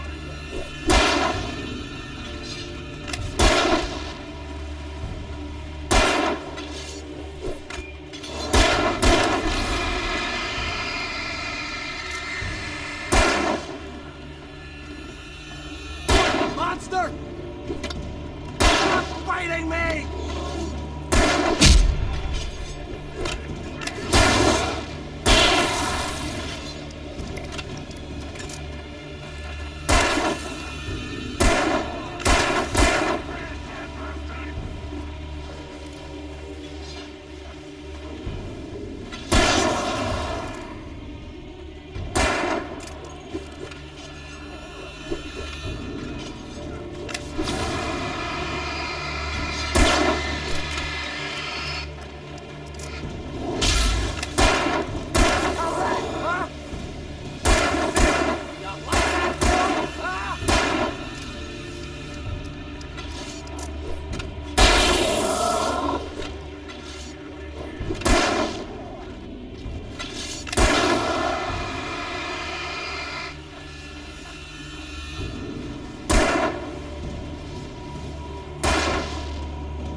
Because that's the way the story goes. Yeah, but... Let's move! I lost my gun back there. Oh, I've got a gun. Just keep that light steady on him. It took a moment, but then I recognized him. He'd been on the ferry when I first arrived here with Alice. He knew my name. We were headed in the direction of Lover's Peak. There was no way this was a coincidence. He was the kidnapper. Come on, Wake! You better keep up!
Emergency box to hold them off while I get these boards off. Give me the gun. Yeah, no can do. Are you kidding? Give me the gun! No time for back talk. Pull them off, damn it!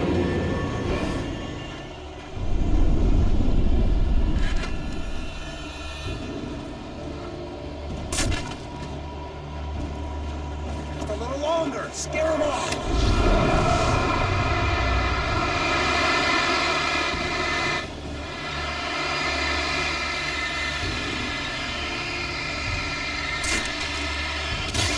Get some light on those bastards. That'll keep them off us.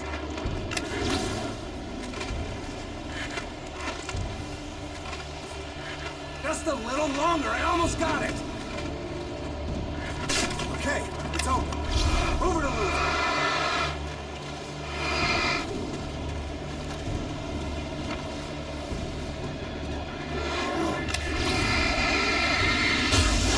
Feel that? I bet it hurts.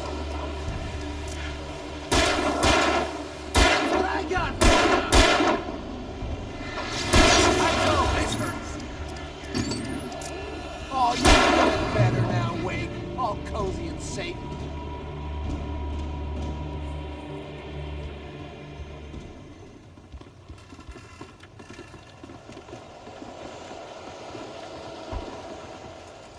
Better get ready. They'll be on us soon.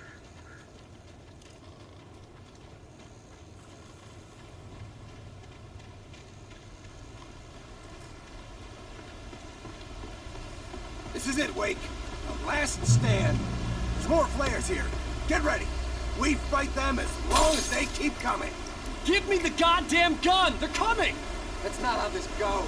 Get with the program, Wake.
here.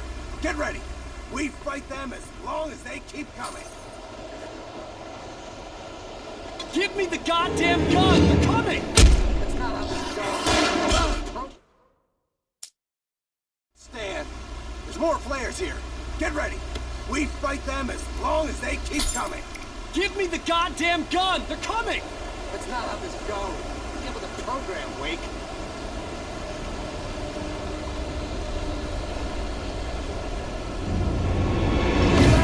It's them.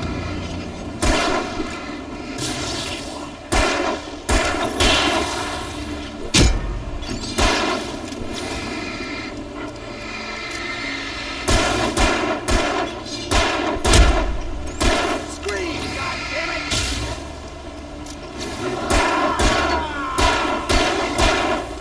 I got your number, boy.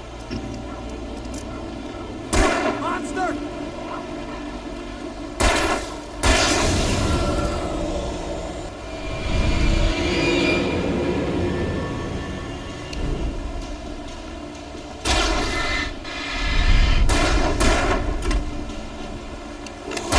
Fighting me!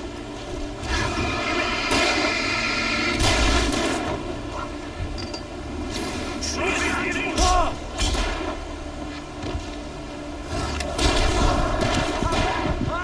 Like that, boy!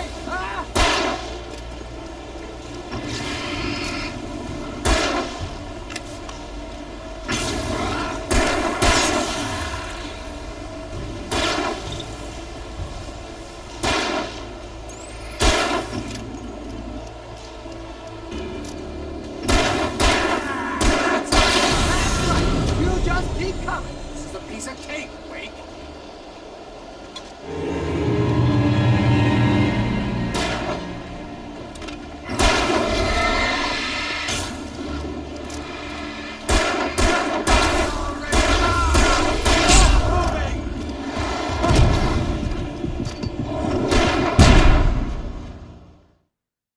Stand.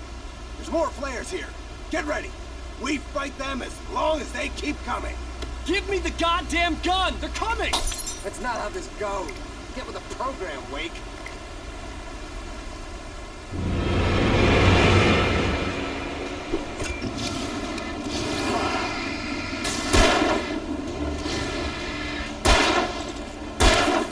Scream, goddammit!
Let's cut the act now.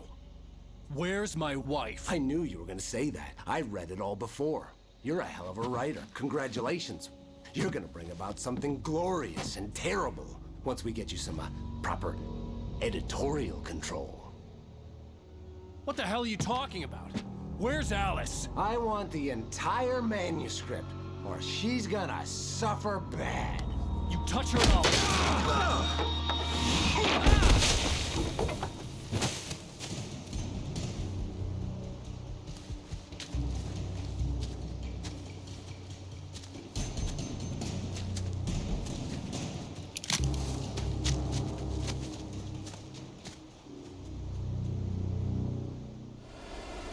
You're gonna give me the manuscript or you'll be sorry! No! Come back here! I swear I'll kill you if you hurt Alice! Do you hear me? Come back here! He had Alice, and he wanted the manuscript because he thought it held some magical power. But I had no manuscript to give him. I had to get back to Barry and figure out my next move.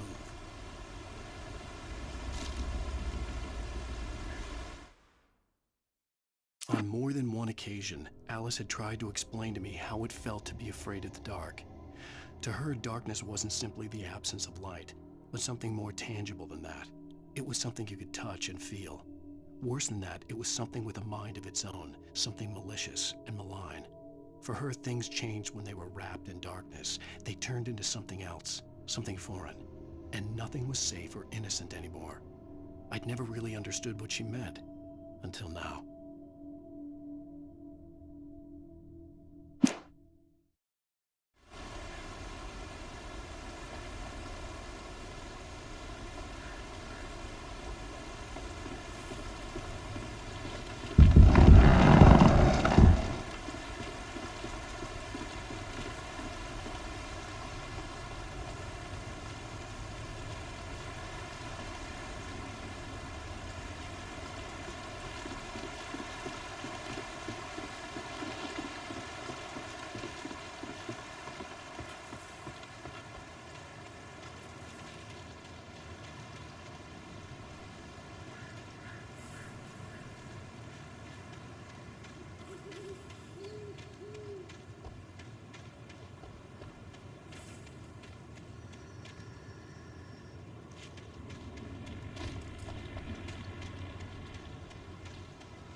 Rusty had warned me about these traps.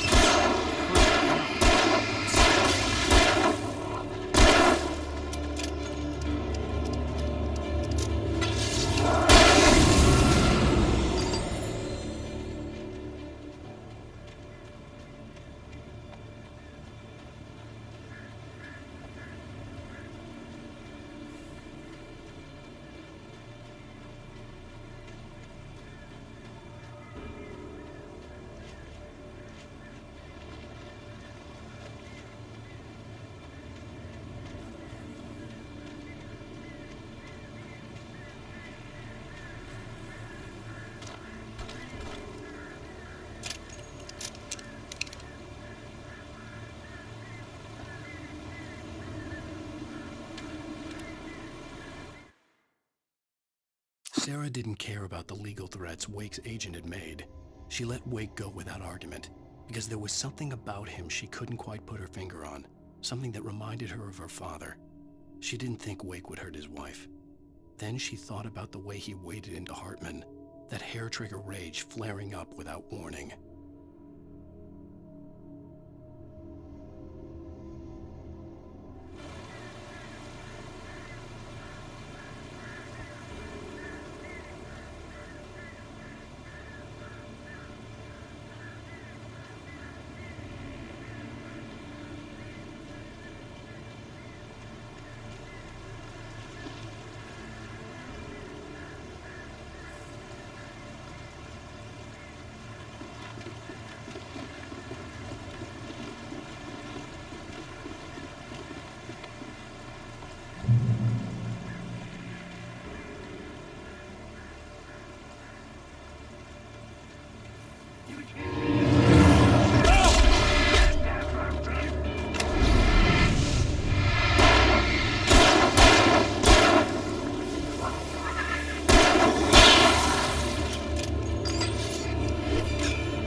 The night had been one desperate situation after another. I was exhausted, and my body felt as though it had been chewed up and spat out. The flashlight was heavy in my hand, and each pull of the trigger sent a painful shock up my arm. But I was finally out of the woods, and things were looking up. That's when I heard the chainsaw.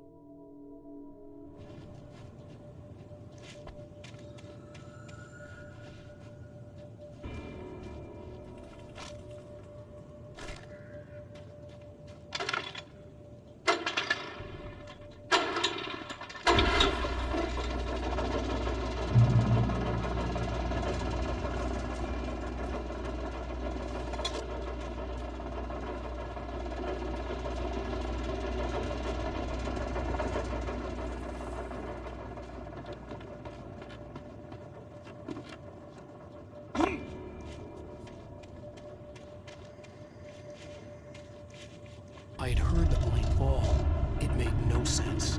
It was clear that it had just fallen here, but it was very old and obviously hadn't flown in decades. Sent a shiver down my spine.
The logging site was a mess. The modular office had been pushed off the cliff. Deputy Thornton climbed up from the wreckage excited, breathing hard from the exertion. Nobody there. It's weird. Don't you think that's weird? Bored, Mulligan let out a mighty snort. Hell, it's always weird, Thornton. Just a question of sorting out what kind of weird it is this time around.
When Barry saw the darkness attack the visitor center, it made him a believer.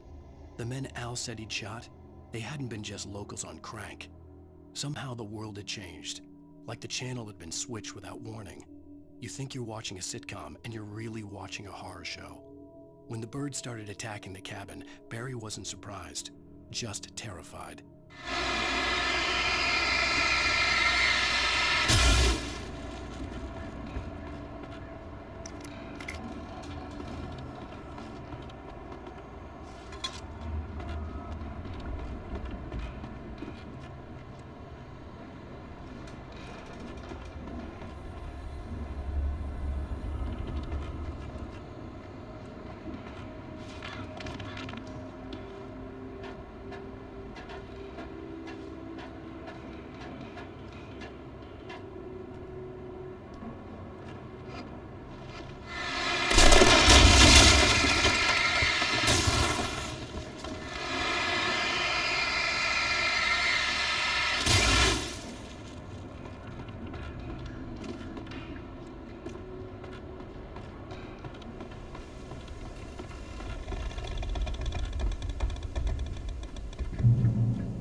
Cooking is a hazardous occupation.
Stay out of sight.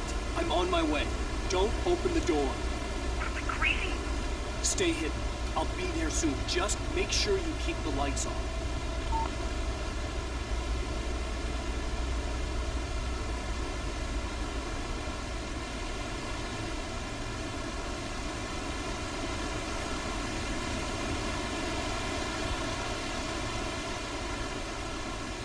I still had to reach Barry at the cabin, but at least I was out of the woods.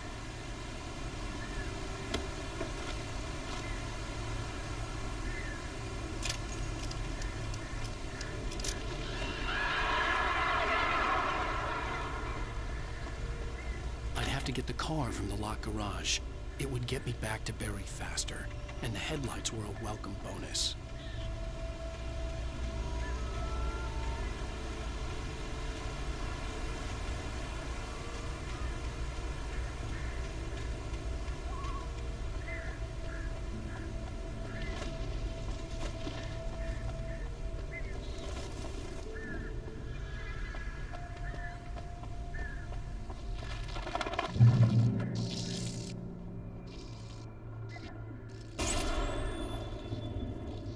A story is not a machine that does what you tell it. A story is a beast with a life of its own. You can create it, shape it, but as the story grows, it starts wanting things of its own. Change one thing and you set off a chain reaction of events that spreads through the whole thing.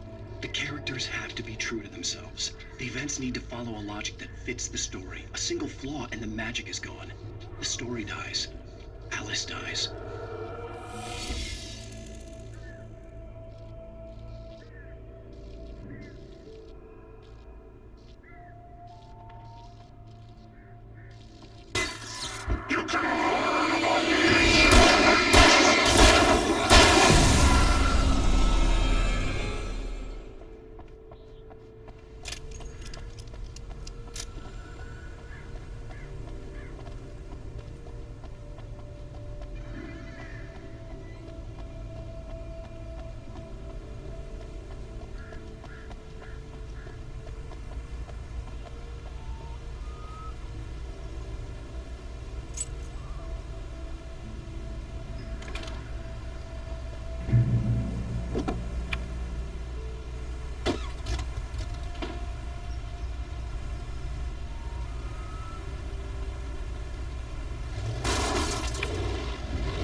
The flare gun was probably the best weapon I could imagine against the dark things I was facing.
It was the kidnapper. You son of a bitch! Where's my wife? Enough horseplay, Wake. You deliver the manuscript, and you can have your woman back. Simple as that. I don't... Listen. I'm gonna need time to finish it. I still need to write the ending. I need a week. It's not done? I need a week. 2 days. The old Bright Falls coal mine is nearby. You can find it easy, city boy. The main building, there at noon. You bring the manuscript, you'll get your wife. If not, well, get me. Yes, I get you.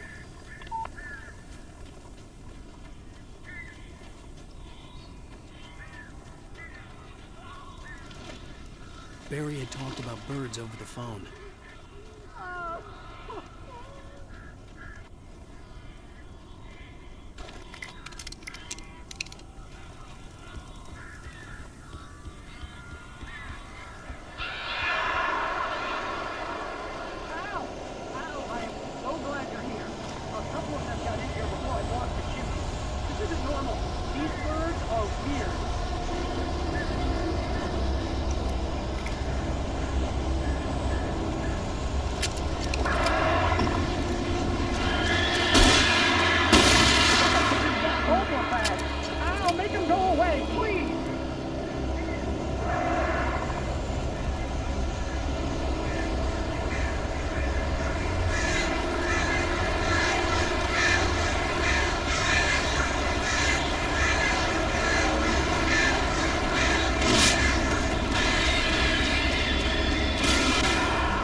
I'm sorry for thinking you were having a psychotic episode, man. I sent Barry to the town to ask around about a man fitting the kidnapper's description. He'd go through the archives of the local paper. Perhaps he could learn something.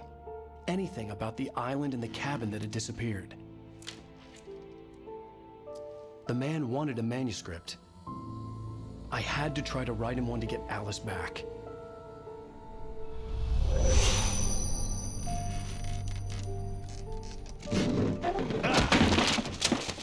For me, the supernatural had always been nothing but a metaphor for the human psyche, a tool to use in writing fiction. Now, it was happening for real, and I couldn't put a single word on paper.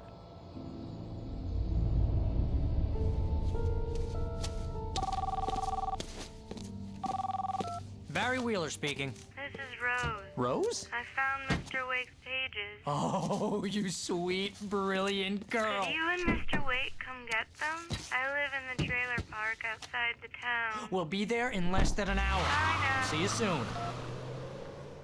Have a great day. Hope you come back soon. Welcome to the Oh Dear Diner. Good girl.